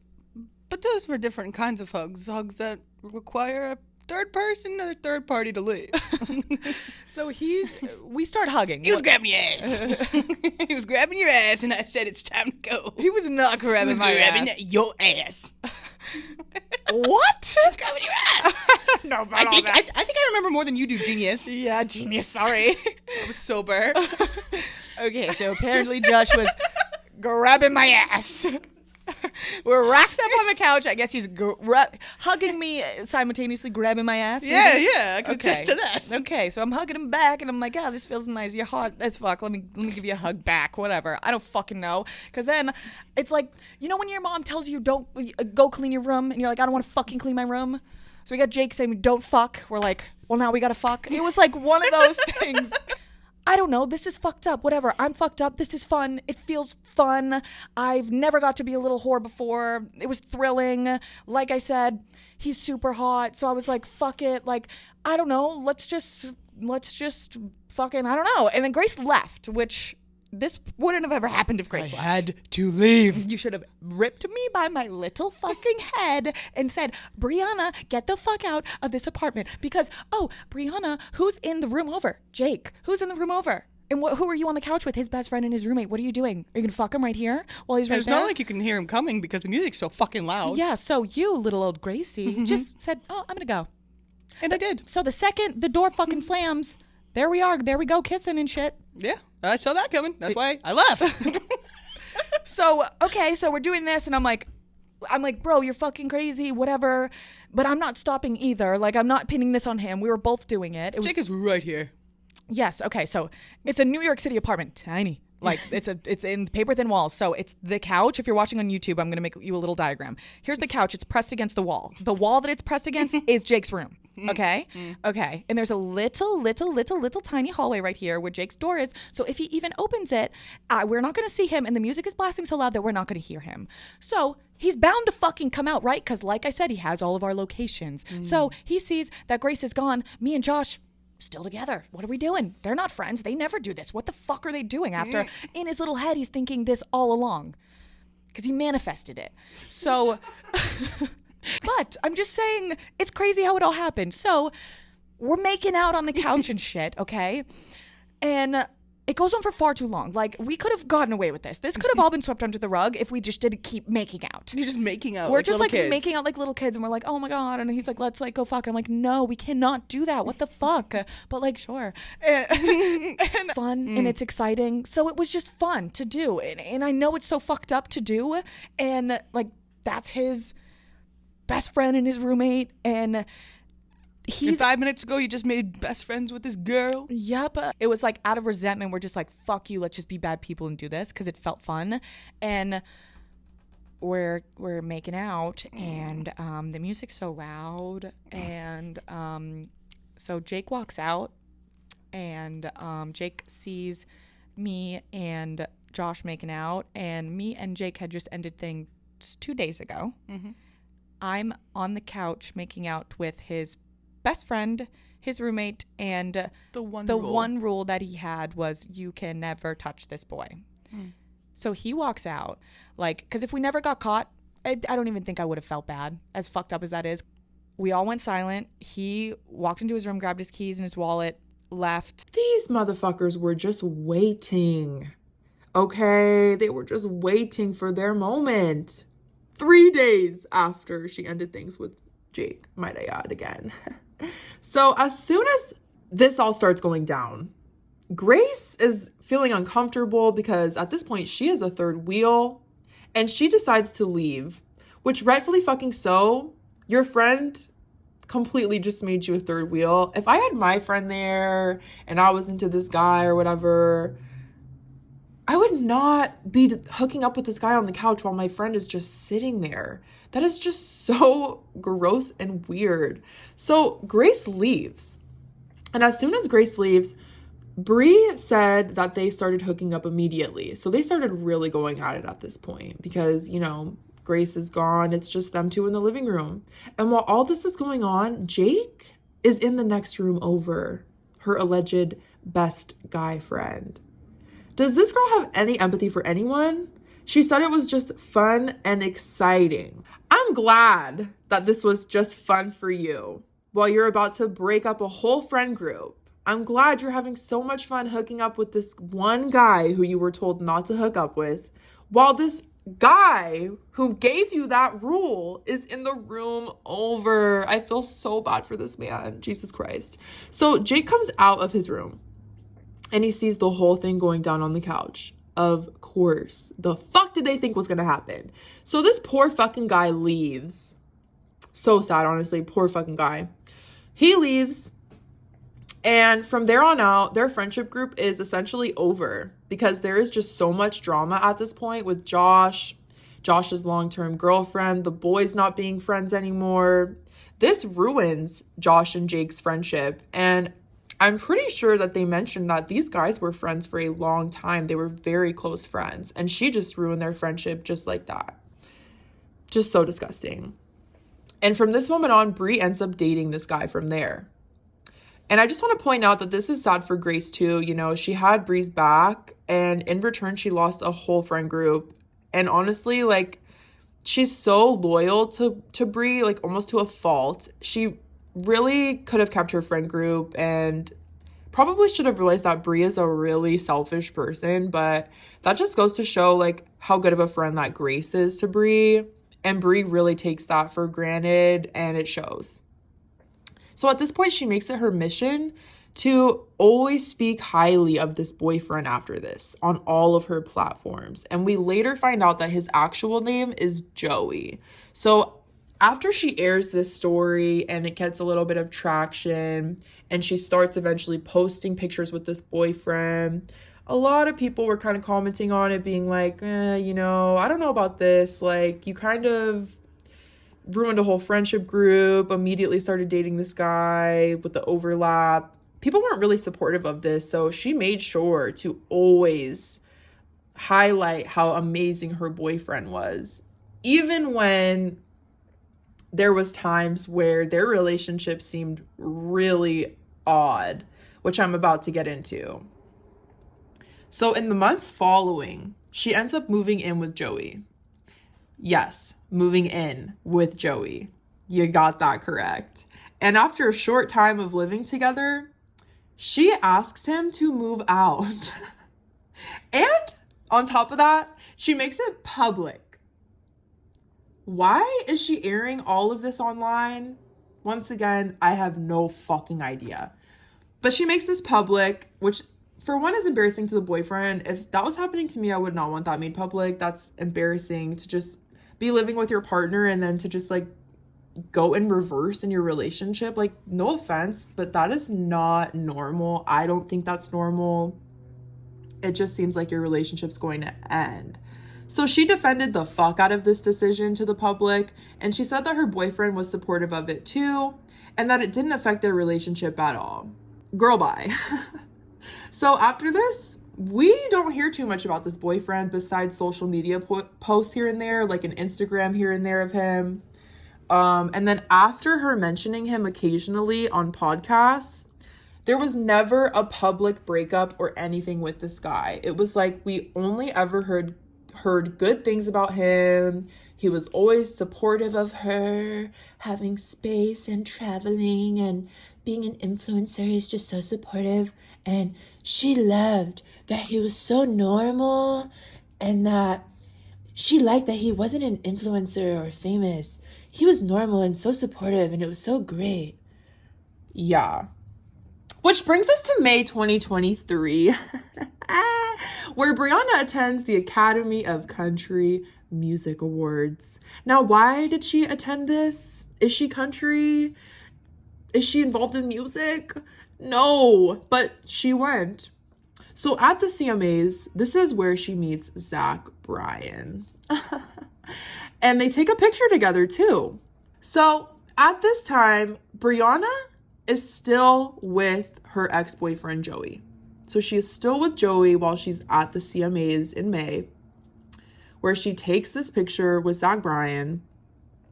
And a little bit after the CMAs in the same month, Zach announces that he is splitting from his girlfriend, Debbie, or Deb. I don't know her, I don't know him, so I'm sorry. He announces his split with this girl, Deb. And I think they were together for like a while, and that was also a very public relationship. So this announcement shocked fans, and it even angered a lot of people. A lot of Zach Bryan fans really shipped him and his now ex-girlfriend, like really shipped him and her, really liked her as a person. That's a whole other topic in itself, but in June 2023, a month after they met at the CMAs, Brie and her co-host Josh Richards from the BFFs podcast, they go to a Zach Bryan concert in New York City. And at this concert, both of them are brought up on stage with Zach to sing a song along with him.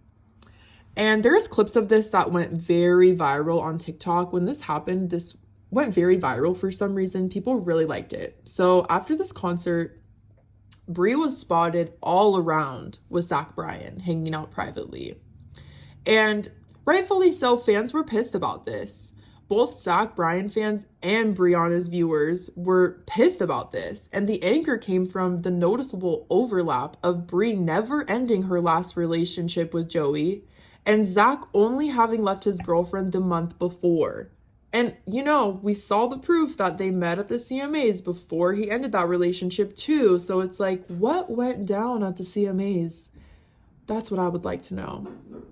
Okay, so this whole situation with Zach Bryan made fans bring up her old relationship with Joey, and they started bringing up how this bitch just is constantly overlapping into relationships. Okay, and are you that kind of person? You jump from boyfriend to boyfriend? Yeah. Really?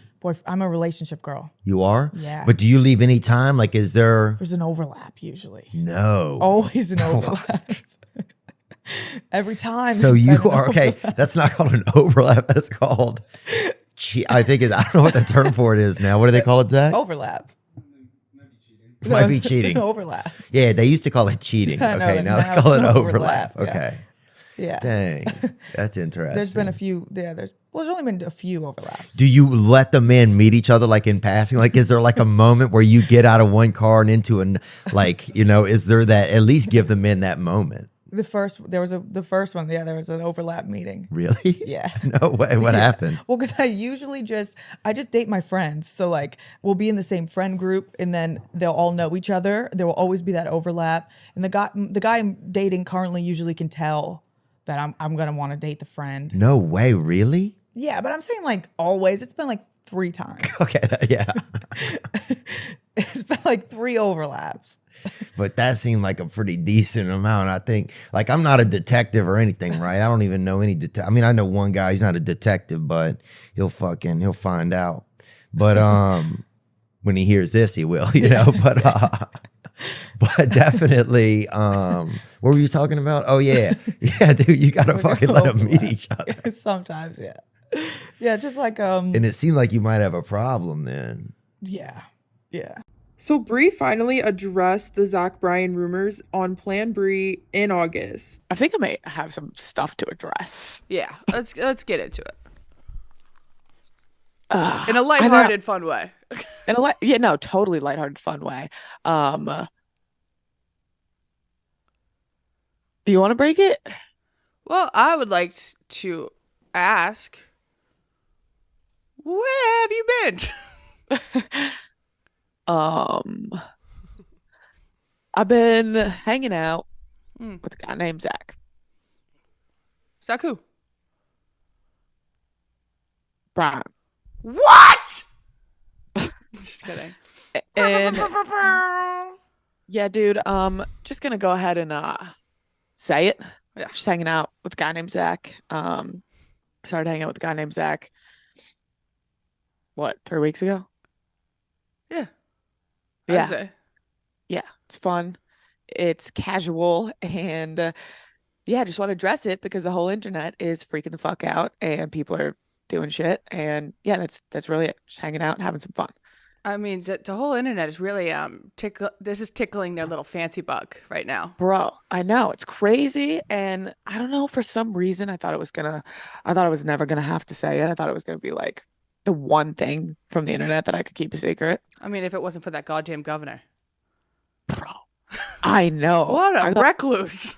I got exposed by a fucking senator.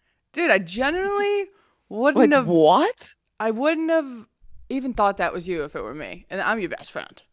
I know. It's like, people, dude, that freaked me the fuck out. Of like, how do people know what I look like that much? It's like that's a lot of due diligence. Yeah, bro. I was like, what the fucking hell? Which was honestly expected considering the huge backlash she was receiving for weeks. And there was photos of them hanging around all over the internet in multiple different cities. Like, this bitch was basically on tour with this man and just not addressing it.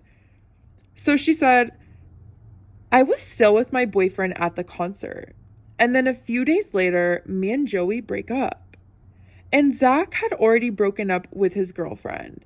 And then he fucking slid into my DMs. She said, I made a podcast after we went on stage and was like, eat the rich, except Zach Bryan. And he posted it and DM'd me and said, that was so sweet. Thank you guys for coming.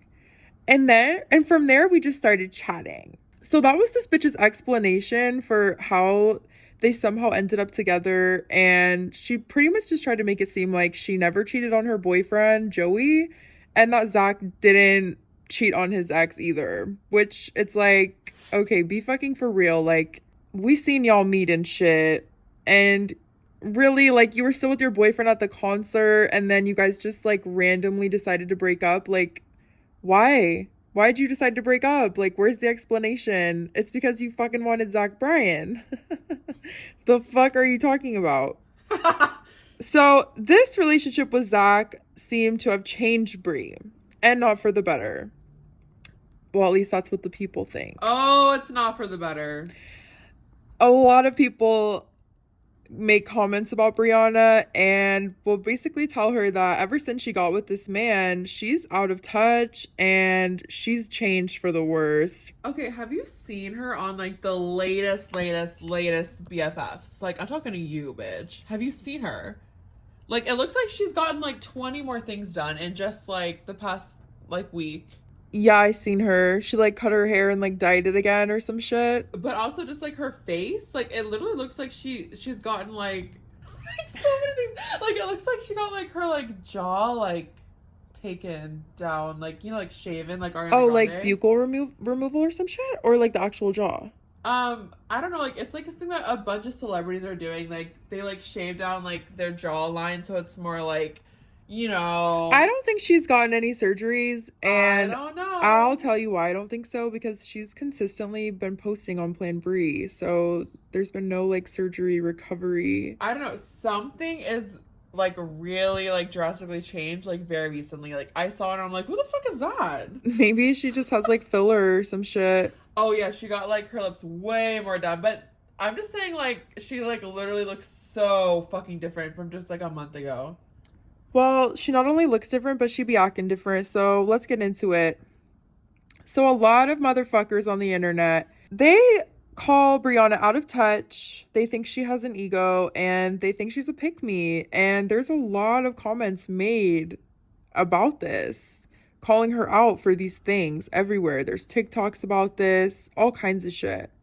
So a lot of people online think that this bitch has a toxic lifestyle, and that she openly speaks about her mental health being in decline while continuing to party. On her podcast, she openly talks about her frequent mushroom use, Coca-Cola use, and she shares a lot of stories about putting herself into dangerous situations but coming out fine at the end. On the pod. You still drunk?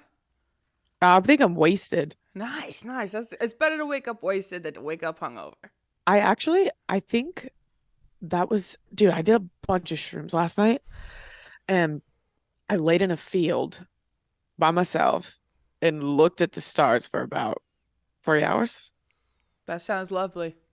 And we're not talking about the soda, bitch. Yeah, we ain't talking about no Coca-Cola, but like, if you know, you know, and if you don't know, then God bless you. Stay in school. Don't do drugs. Stay in school, Barbs. Anyways. So let's get into some more tea about this girl, Brianna.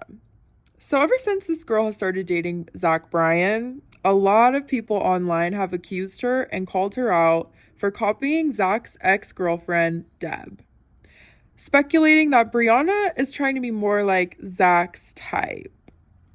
So a lot of motherfuckers have literally made side-by-side comparisons of TikToks that Deb has made and then Brie made after her, and they are extremely similar. I'm talking almost like to the T, okay? And they both use these like humble country songs as their audio and shit. And it's like some song about being like this humble girl, like living this like small town, like humble life, like taking care of her man or some shit. Which the girl ex-girlfriend, like, actually, like, that makes sense because that is her. But Brie?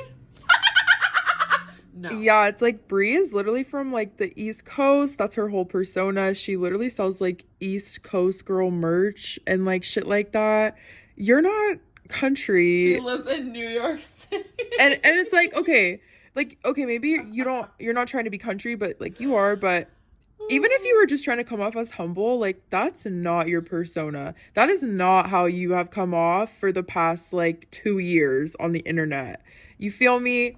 Yeah, no, not at Like all. you're this party girl and like you like flaunt extravagant things when you can afford them and all this shit. Like you are not humble. She's always getting like so much like plastic surgery, like thousands of dollar dresses. And like, do you? That's fine. Like honestly, live your life like slay. I wish I could do that, but like you're not this humble country girl, okay? Like who are we trying to fool here? Like be authentic. Yeah, just stay true. Just stay true to you. Like it was working, you know? Like what are you doing?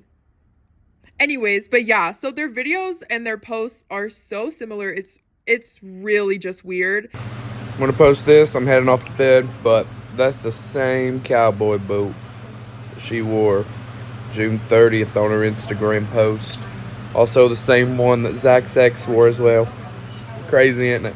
And not only the TikTok videos, but the Instagrams, okay? This girl, Deb, she had this, like, separate Instagram, you know, a second Instagram page or whatever, where she would post pictures that she took on film. And it was this whole Instagram account about her film pictures. All right, and they're all these, like, humble country looking pictures, you know, like this girl with a dog or like in the back road somewhere. I don't fucking know, okay? That's her whole vibe. That's her life. You're getting the idea here. So Miss Brianna, I don't know what made her do this, but she decided she was also going to make a second Instagram for herself. And it is also her own personal film picture Instagram.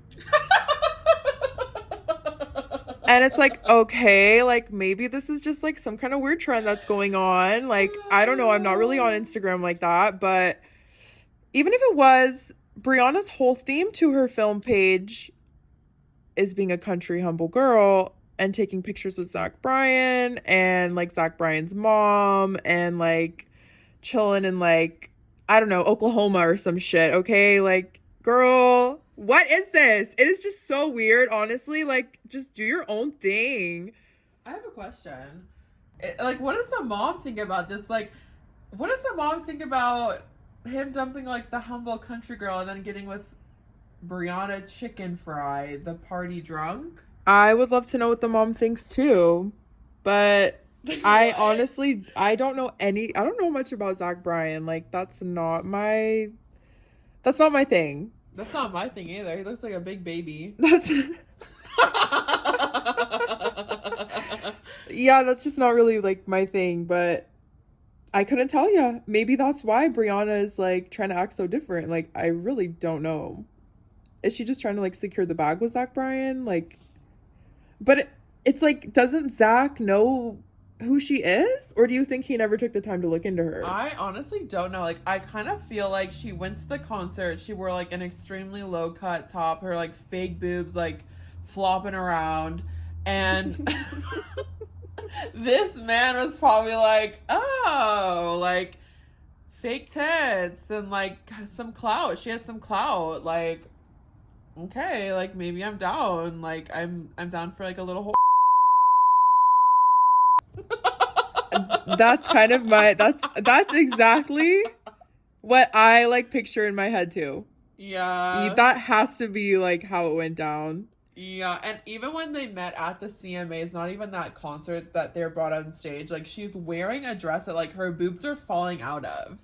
Like her boobs are just in this man's face like every second, and like I don't know. I mean, like, I'm not gonna like slut shame anybody, like wear what you want to wear, but I mean, I'm not either, but I'm just saying, like, I mean, come on.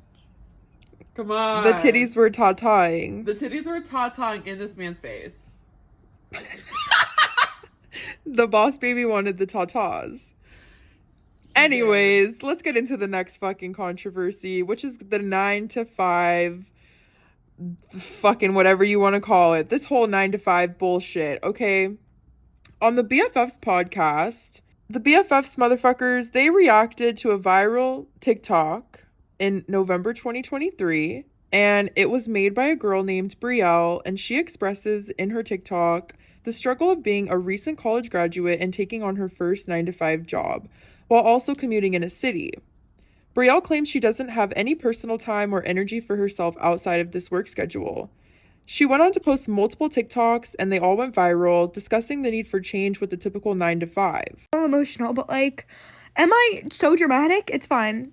I'm not talking about my job in general. My job, I'm one of the lucky post-grads that got a job in my field, which is marketing, after college. I know so many post-grads that have been searching for upwards of a year, and they still can't find a job in their field, and they have hundreds of thousands of dollars in student debt. Okay, let's get that out of the way. It took me 5 months to get my job. It took me 5 months of sending out hundreds of applications every single day, probably.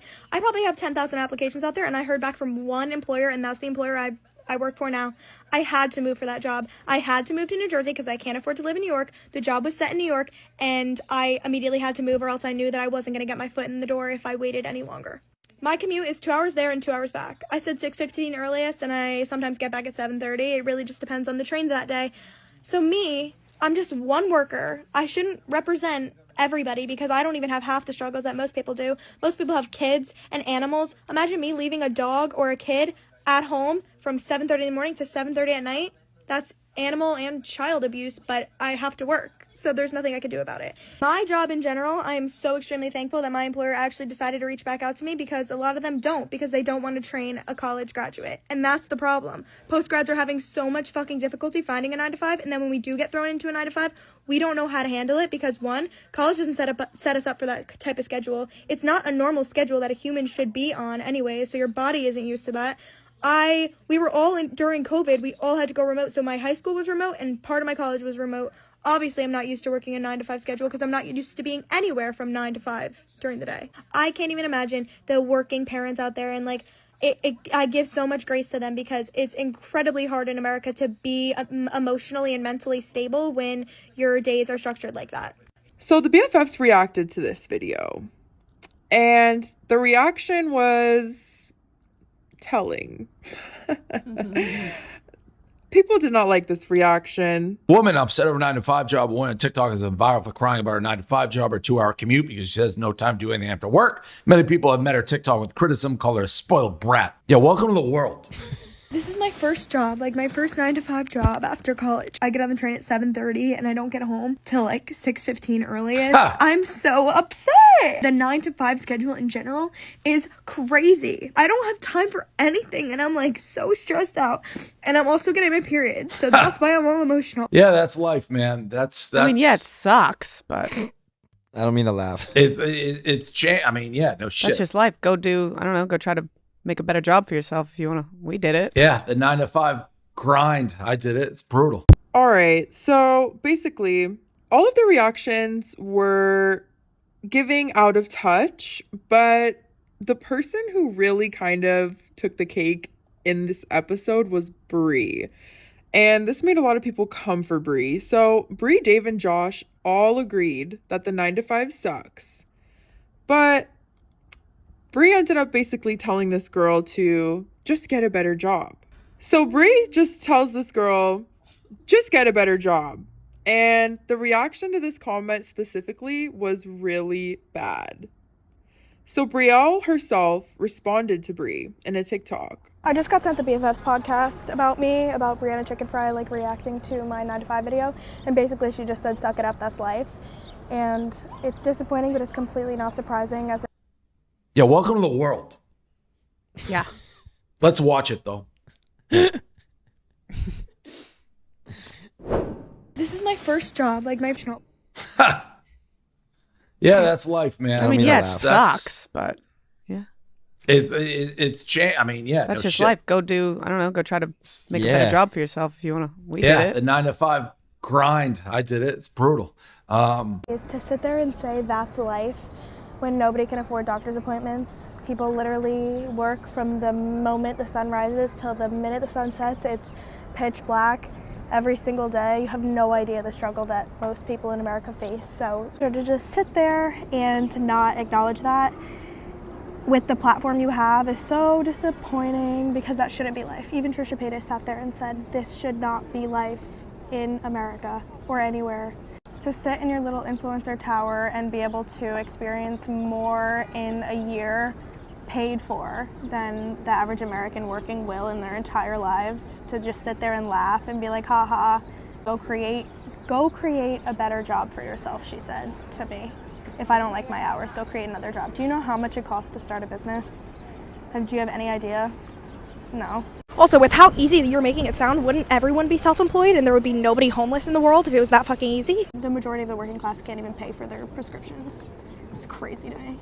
She reacted to the BFFs, and she called out Brie for not using her platform to acknowledge the struggle for the working class, who can barely afford doctor appointments, let alone the money to create their own businesses. She also highlighted the BFFs laughing at her first post and mocking her for her struggle. The world.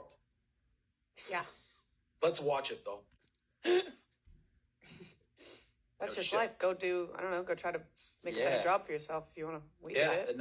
After Brielle responded to the BFFs' reaction, they reacted to her response the following week on their podcast. Still don't think it was that crazy. No, fuck everybody's complaining. You're fucking morons. We said that if you're upset about that, they're doing a promo. Get a fucking life. Like, I don't know, my fucking parents work doubles and never complained a day in their life. Brielle's response, that's the 9 to 5 girl. All right, let's see Brielle's 9 to 5 girl. I'm not out of touch. And we didn't even shit on her. No, we didn't. At all.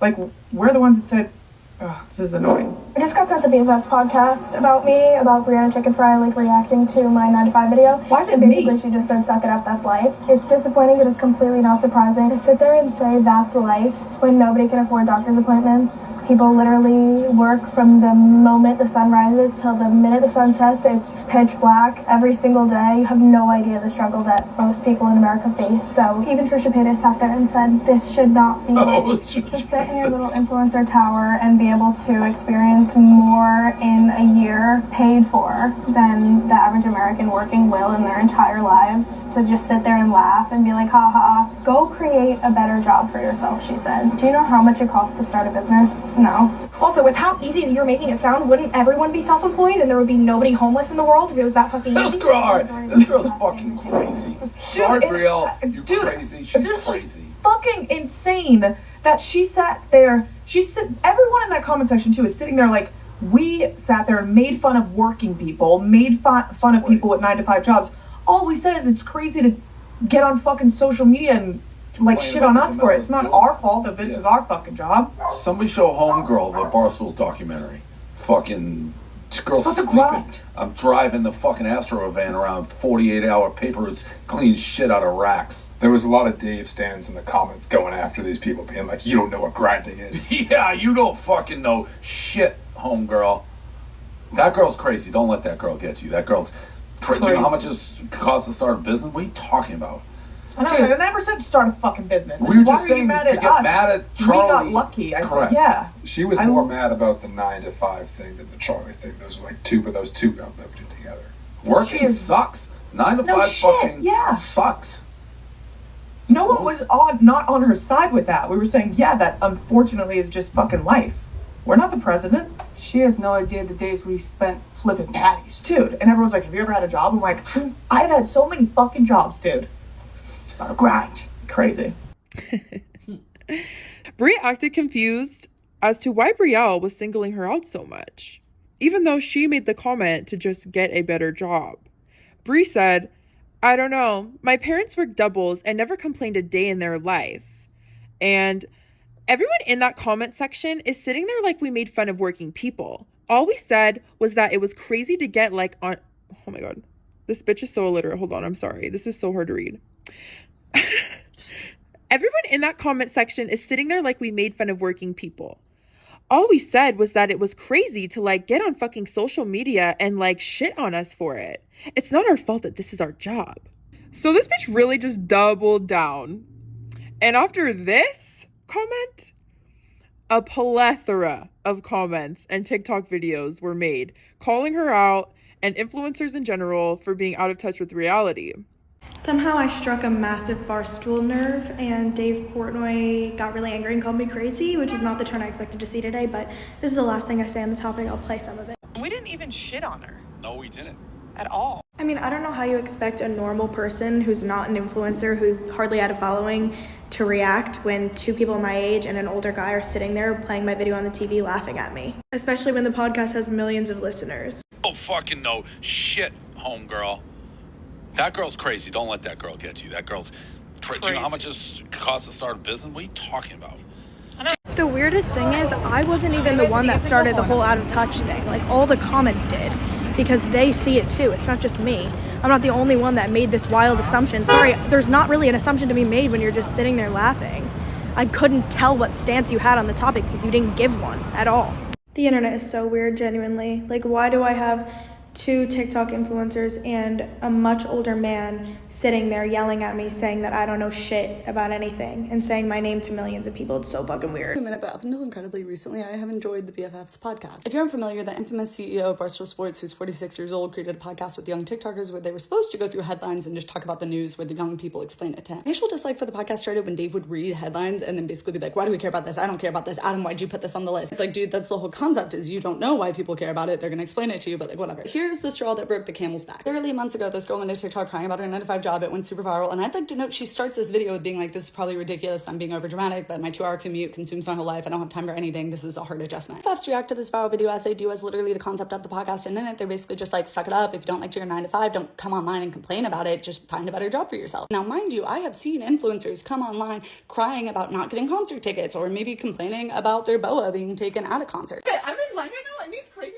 motherfuckers, I just had this bow on all night, where I'll show you the pictures. She just ripped it off of me. Karen alert! Which to me does feel like a little bit of a trivial thing to be coming online and making a video about, but hey, that's what social media is for. It's really not that deep. That video from their very own subscribers were along the lines of being like, this is really bad, you guys sound out of touch, this is really unempathetic, and I don't think any one of those commenters necessarily followed the girl who made the original viral video. She has a smaller following in comparison, a fraction. She's definitely not like rallying the troops against the BFFs. She's only ever made videos on it after they talk about her, which seems like a natural reaction, and in her video, she's not even like spewing hate, she's just kind of like, I didn't really expect them to understand. You think they'd be done talking about it because this was a viral video that happened months ago, but honestly, because of the large amount of backlash I think they're getting, not because of this girl, but because of their reaction on their own podcast, they decided to talk about it again for like 20 minutes of the hour-long podcast. Our comments have probably been flooded since you guys did that thing. These fucking losers have to shut the fuck up. No, all these people complaining, roll them up into a fucking ball, and they haven't worked probably 1 millionth as many hours as I did when I fucking started this company, taking literal shit out of news out of somebody's ass, perfect man, starting people, yeah, you fucking work hard, today's generation, it's like, oh, I no fucking shit, work from home, do hard work, shut the fuck up, you think we're gonna let ourselves get pushed around by these fucking fragile little pussies? No fucking way, we're not putting on the sheet, fuck those children, silly, you get when you put it, this girl, oh, 9 to 5, you right out of college, you fucking pussy, what the fuck do you expect? When you get out of college, you work hard, yeah, 9 to 5, it's not you, you're 9 to 5, don't complain about it. And then we got ripped on because it was like, you guys are all lucky, you didn't put in any work to what you did to be where you're at today. So like, I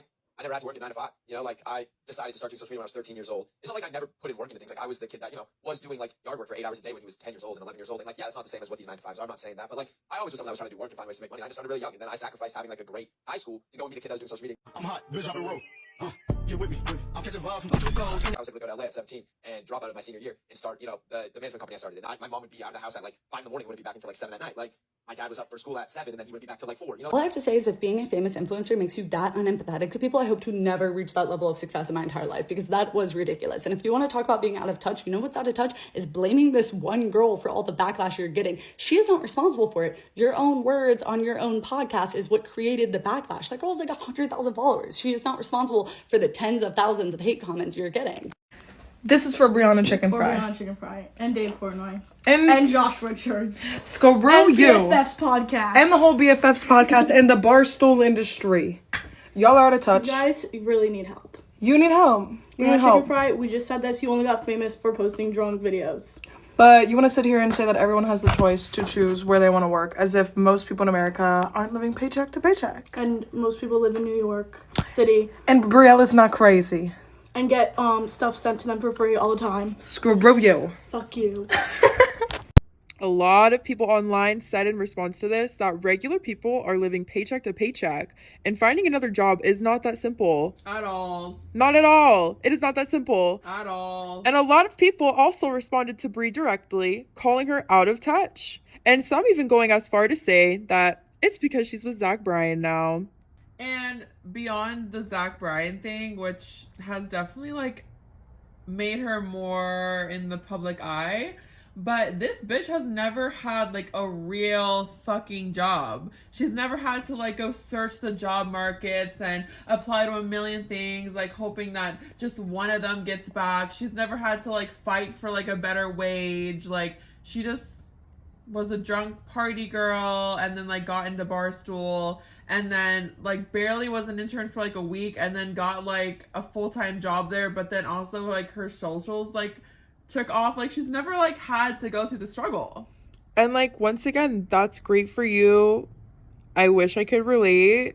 Must be nice, but we all do, but not to be like the drunkard. I mean, yeah, I wouldn't want to like get famous in the way she did exactly, or like money or whatever, however you want to put it. But it's like, at least just acknowledge like what the rest of us are actually going through out here. You know, it's not all that glitters is gold, and you can't just like pull a new business out of your ass or just go and find a better job. Like, I mean, sometimes, but it ain't that simple. It's not that simple, and like the economy right now is absolute shit. Like we're all fucking struggling. Like no one even has health insurance now. Inflation is crazy. Like we're literally fucking struggling. Like it's hard to buy a fucking extra peanut for the week. But it got worse. Brie ended up talking about this again the following week. I can't remember if it was on BFFs or Plan Brie, but she ended up commenting on this situation again because she got such a fat response to her last comment about how people just shit on us for being social media influencers. So since people kept calling her out of touch, she ended up making another comment, and she actually tripled down. This was the top. Let's talk about the narrative the internet created on me hating the working class. It's so scary how much of an echo chamber the internet is. One sentence is turned into a whole entire idea, and people read, see, and jump on whatever it is popular to hate on. Thank God I'm able to realize that. A narrative was created that I hate working class people and that I've never worked a day in my life when responding to a video of a girl complaining about her job. Funny thing is, I agreed with her take on how insensitive and out of touch it is for influencers to say they don't want to work or wish they could have just married rich, which is a huge slap in the face to people working two jobs. Hence why I've never complained about my life, continuously talk about how grateful I am for my life. What I've never agreed with is people constantly playing the victim. My response, go out and make a better job, wasn't me saying your life is not hard to be an influencer. I worked a full-time job, a part-time job, and was a full-time student. I was miserable. I hated work. I had no time for life, was exhausted. Exactly what the girl in the video was upset about. I didn't blame anyone. I didn't complain. I decided I was going to make a better life for myself.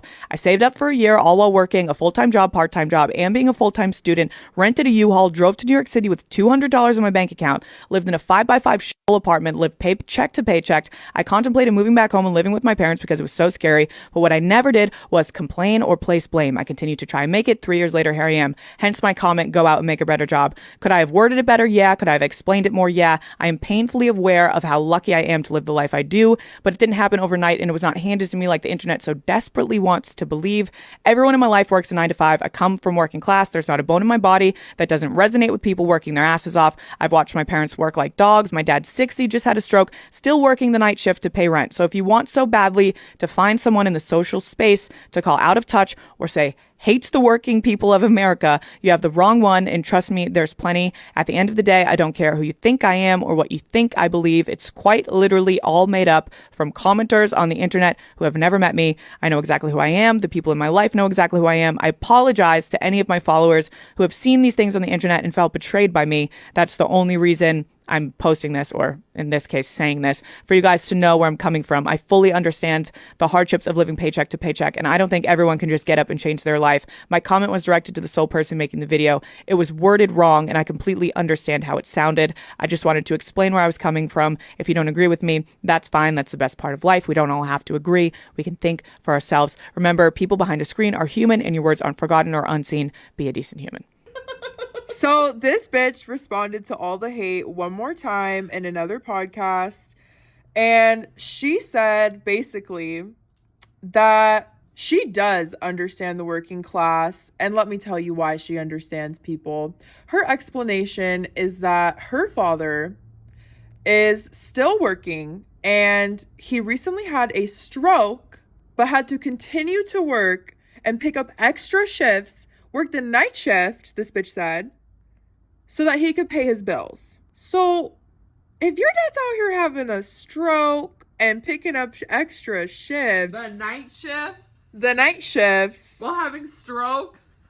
why aren't you helping him? You clearly have money. Okay, like, I don't know anybody who's just throwing around thousands of dollars on clothes and cosmetic procedures that has like a fucking money problem. You know, like, you clearly have money, girl. And now dating like Zach Bryan, who's like super like famous and flying in private jets. I mean, that's not on Zach Bryan. Like, It's not, but I'm like, it's her lifestyle. exactly. It's like you're out here living this bougie ass lifestyle while pretending to be this humble country girl. And your dad's over here like dying at work. Like, you got me fucked up. You got me fucked up. It's gotten everybody fucked up. And then a lot of motherfuckers responded to that too. This girl just, she cannot take constructive criticism. She cannot learn from her mistakes. She just triples down, doubles down on everything she does. And also she like was caught in a lie saying that when she moved to New York City, like, she only had $200 in her motherfucking wallet, and she was saving for a year straight, working full-time, part-time, and a full-time student. But after a year of saving, doing all these jobs that she claimed she had, she only had $200, and she could afford to move to New York City, the most expensive city in the whole fucking country. So not only did this girl triple down and say that her dad was dying at work and picking up extra shifts and all this bullshit, she also said that when she was coming up, she basically had to work a full-time job, a part-time job, was a full-time college student, Was on the swim team. She somehow said she was saving up money while she was working a full-time job and a part-time job while also being a full-time student, which, unless you're not sleeping, that's not possible. And we obviously saw that this girl just partied almost every single night in college, so where were you working? But not only that, but then this girl says that she was saving in school so that she could move to New York. But then she says that she packed up all her shit in a U-Haul and moved to New York with only $200 in her bank account. So if you're saving and working all of that time, since you're trying to claim that you grinded it out and you understand the struggle and you worked a full-time job and a part-time job and you were a full-time college student and you made it to New York, why'd you only have $200? Where did all the money you made go if you were working so hard? Like, this girl's whole explanation of trying to come off as this humble girl who worked to where she got. It's like, it doesn't add up. It doesn't make sense. Please just take a fucking seat and shut the fuck up. It's okay that you might have just gotten a little lucky and popped off on social media. It's okay to say that. Like, you don't need to try to make up this whole story about how you worked and went to school and did this whole thing. Like, you documented your college experience. We know you're lying. Yeah. Show us the proof then, girl.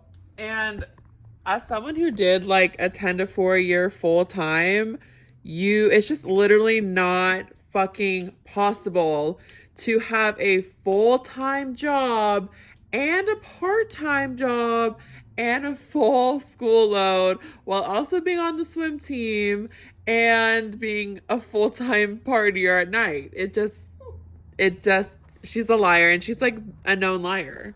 And it's like, maybe that would be possible if you took like online school or something, you know, like maybe it could be possible, but this girl wasn't in online school. She was on campus. She was partying. Like, just be so fucking for real right now, okay?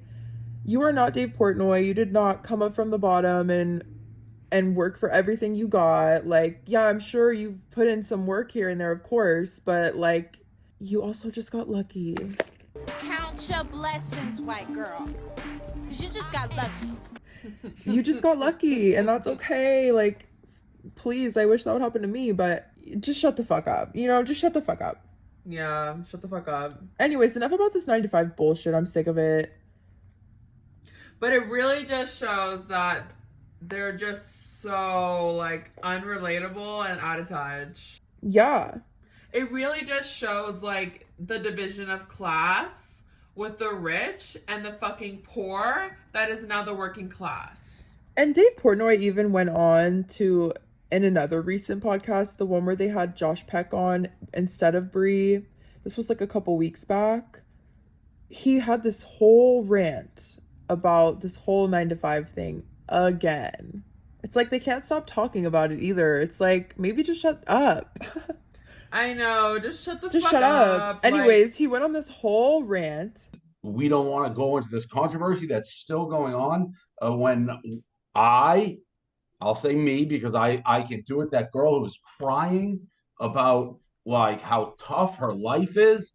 And I guess people are like freaking out online, Austin. Is that what is this? Isn't this in our world like a big story? Our comments have probably been flooded since you guys did that thing, basically with all 9 to 5 people being like, these are out of touch influencers that have no idea what they're talking about, blah, blah, blah. So I will speak for myself, not Josh, not Brianna. These fucking losers have to shut the fuck up.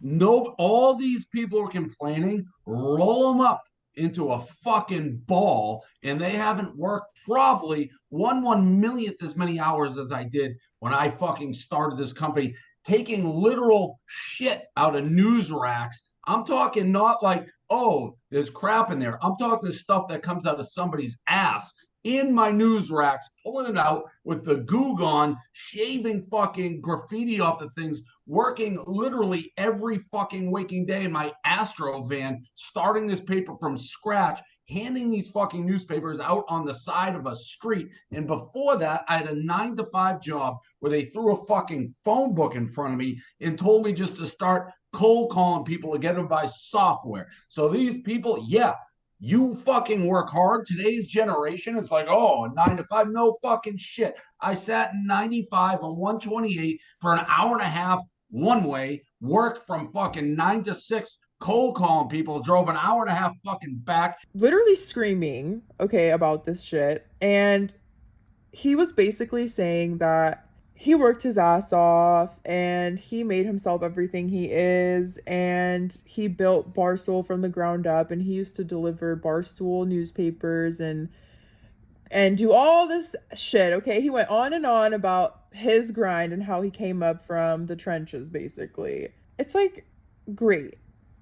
But can we talk about how that was like years ago when the economy wasn't where it is and things weren't as crazy and horrible as they are now, like, literally, things are so much more expensive. Things are so much, just everything is 10 times harder these days. Yep. Back then, people in their 20s and 30s could just buy properties and afford to, like, live. Like, it's just not like that anymore. It's just so different. We're so divided at this point from rich and poor. It's insane. Yep. All by design. And it's, like, good for you, Dave, but, like, fuck you. And also, that is not you, Brianna. Nope. That's not you. Nope. So now we're going to get into her friendship with Grace. So these two have claimed to be close friends since childhood. They both grew up in Boston together. And when Brie first started her podcast, Grace was not an official co-host. And until about a year into the podcast, Grace finally became an official co-host. So once Grace became an official co-host, viewers got to watch these two talk for an hour or more twice a week, almost every week. And we would get a pretty good glimpse into their friendship since they are very personal on the podcast. So there are moments on the podcast where the audience called out Brie for not being a good friend to Grace. One of them being the fact that Brie broke up their friend group in New York while she was homie hopping. You know, the whole Joey, Josh situation. No, the Joey Drake situation. But Brie also makes shady comments to Grace on the podcast and occasionally has tried to pass blame onto her when some episodes receive backlash. So basically, Brie just treats this bitch like a scapegoat. So one example of this is in one episode of Plan Brie. Grace brings up Millie Bobby Brown, the actress, and calls her a bitch. So Brie goes along with her, and they jokingly go back and forth about Millie Bobby Brown. Honestly, this was pretty funny. Like, who the fuck even cares, you know? Literally. But, you know, children are crazy. So when Millie's fans saw this clip, Brie and Grace were attacked by them online, mostly on Twitter.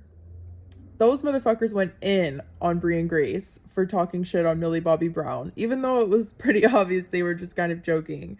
But following this backlash, they responded to it in another episode on Plan Brie, where Brie essentially blames the entire thing on Grace.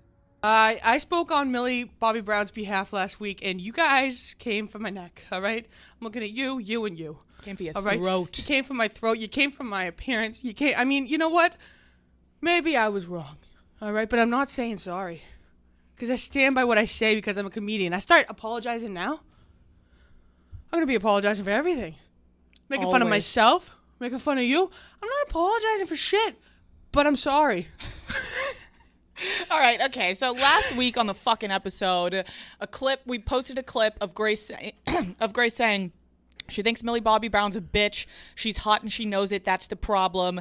And I was like, no, I think she'd be cool. And then you said, no, fuck her. She's a bitch or some shit like that. You also talked about her being like 12. And I was like, no, she's 18. So it's been getting tossed around that Grace is a pedophile, that she hates Millie Bobby Brown and she wants to kill her, and that you're 35. You're a 35-year-old drug addict making fun of little kids. Now, while Grace did bring it up initially, Brie completely agreed with her and jokingly went along with her for the most part. It was not solely Grace that was talking shit about Millie Bobby Brown. So while this incident was not that big of a deal compared to Brie's other controversies, she still made sure to pass the blame off to Grace regardless, trying to ensure that she was not canceled, instead of apologizing together. There are plenty of other moments on the podcast where Brie is giving shady-ass vibes towards Grace, making little comments to Grace to make her look bad or embarrassed, and always trying to make herself look good. Yet this bitch claims that she's a girl's girl. Also, in the podcast where they talk about, like, Brie ending their entire friend group, she literally tries to blame Grace again and says that if she didn't leave the apartment, then none of it would have ever happened. And Grace is like, oh, no, bitch. Like, that was on you. And then she had to, like, be like, fine. Like, I guess it's on, like, me and Joey. And I'm just like... And also, this friendship is just, like... I've watched some of these podcasts, and I just want to, like, literally just, like... It's really hard to watch, I'll tell you. But Brie is like that friend. It's all about her. It's all just like her talking, and then like Grace kind of like chimes in. She's just like that friend. You know what I'm talking about? Like the friend that's it's always about them. And then like they're always talking about their problems. It's always about them. Like that's Brie, you know? So a narcissist. Yeah.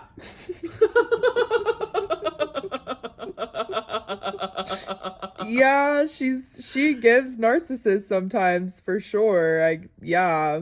And there's also times where like Brie is explaining a story of theirs from like the past or whatever, and Grace will kind of just be sitting there looking at her and hinting at her that she's telling a fib. Like she's kind of just like fibbing whatever she's telling, and you can just look at Grace's reaction and body language and just know that this bitch is lying. Yeah. And honestly, it's like, Grace, you can do so much better. Like Grace is actually funny and like actually a humble person. Yeah. And I feel for her. Like I feel bad for her. It's like, but at the same time, it's like, are you that insecure that you're just gonna like kind of latch onto this bitch and just like let her walk all over you? And she even admits that like a lot of guys will just like befriend her and shit just to get to Brie, and it like makes her feel like crap. And like that's kind of sad. That is sad. That is like really sad. Yeah. And then also I don't think Grace is that great of influence to the young minds, but at least she's like funny and like more humble. She's not really giving narcissist, you know? Definitely not. More like just like insecure. Anyways, so the last thing I want to talk about is this whole mango tattoo art situation.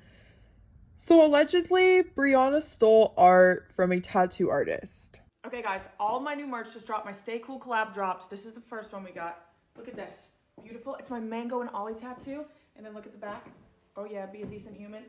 And this is basically how this allegedly went down. Brie got a tattoo of this mango riding a skateboard. And she, of course, had a tattoo artist draw it up for her and give it to her. And she then later on decided, you know what? I love this mango on a skateboard. This has nothing to do with me at all and doesn't correlate to me at all. But I am going to take this mango skateboard art and I'm going to put it on merch and sell it. And I am not going to give the tattoo artist who created this design any money. Or credit. So this pissed some motherfuckers off, and it also pissed off the tattoo artist, actually. And the tattoo artist came out to say that... the artist came out to say that they basically didn't know that Brie was going to put this fucking thing on a piece of merch and sell it for profit. And she was offended by it and thought that she deserved credit and probably a percentage of the fucking thing. And Brie never addresses this either. She has yet to address this. So all in all, this girl is just very selfish. She's kind of giving narcissist. She's had some very out of touch, very egotistical moments, very much a pick-me. And she's definitely not a girl's girl. She's definitely 100% not a girl's girl. She's stealing people's art. She's like throwing her like friends under the bus. She's breaking up friend groups. She's homie hopping. She's home wrecking. She's letting her dad have strokes and work night shifts. She's trying to, social climb her way up to relevancy. Okay, we may have had some pretty harsh takes here, but just do better. It's like, you have had so many opportunities, Brianna, to just do a little better and not double down and just take some accountability, and everything would have been just so much better for you, to be honest. You probably wouldn't be receiving so much backlash all the time. Just do better. In every single way we're talking about. Maybe be a better influence to the young mind. Like, there's literally young, impressionable audience that watch you and look up to you, and what are you telling them, like to get drunk every day and like sleep when you're dead or whatever, and like all this bullshit. It's just like, why don't you like teach them actual positive things they can put into their life and to be healthy? Like with everything going on in the world, and you're encouraging people to just become alcoholics, which is a serious disease. Like, it's absolutely disgusting. It's really gross. Seriously, like, stop glorifying this crazy lifestyle. Like, that leads people into some really bad situations. Homelessness, death, STDs. The possibilities are endless. Yeah. All right, Chief Coconut, go ahead and close this out. She's under arrest. So, Brianna Chickenfry, you are under motherfucking arrest. Make sure to subscribe. Please subscribe to us. We're trying to hit at least 1,000 subs. Please like the video to boost the algorithm. Please show your support. I spent a lot of time editing this video. Please, please, please subscribe. And take care. Sing for us, baby. I just wanna be okay, be okay, be okay. I just wanna be okay. I just wanna be okay, be okay, be okay.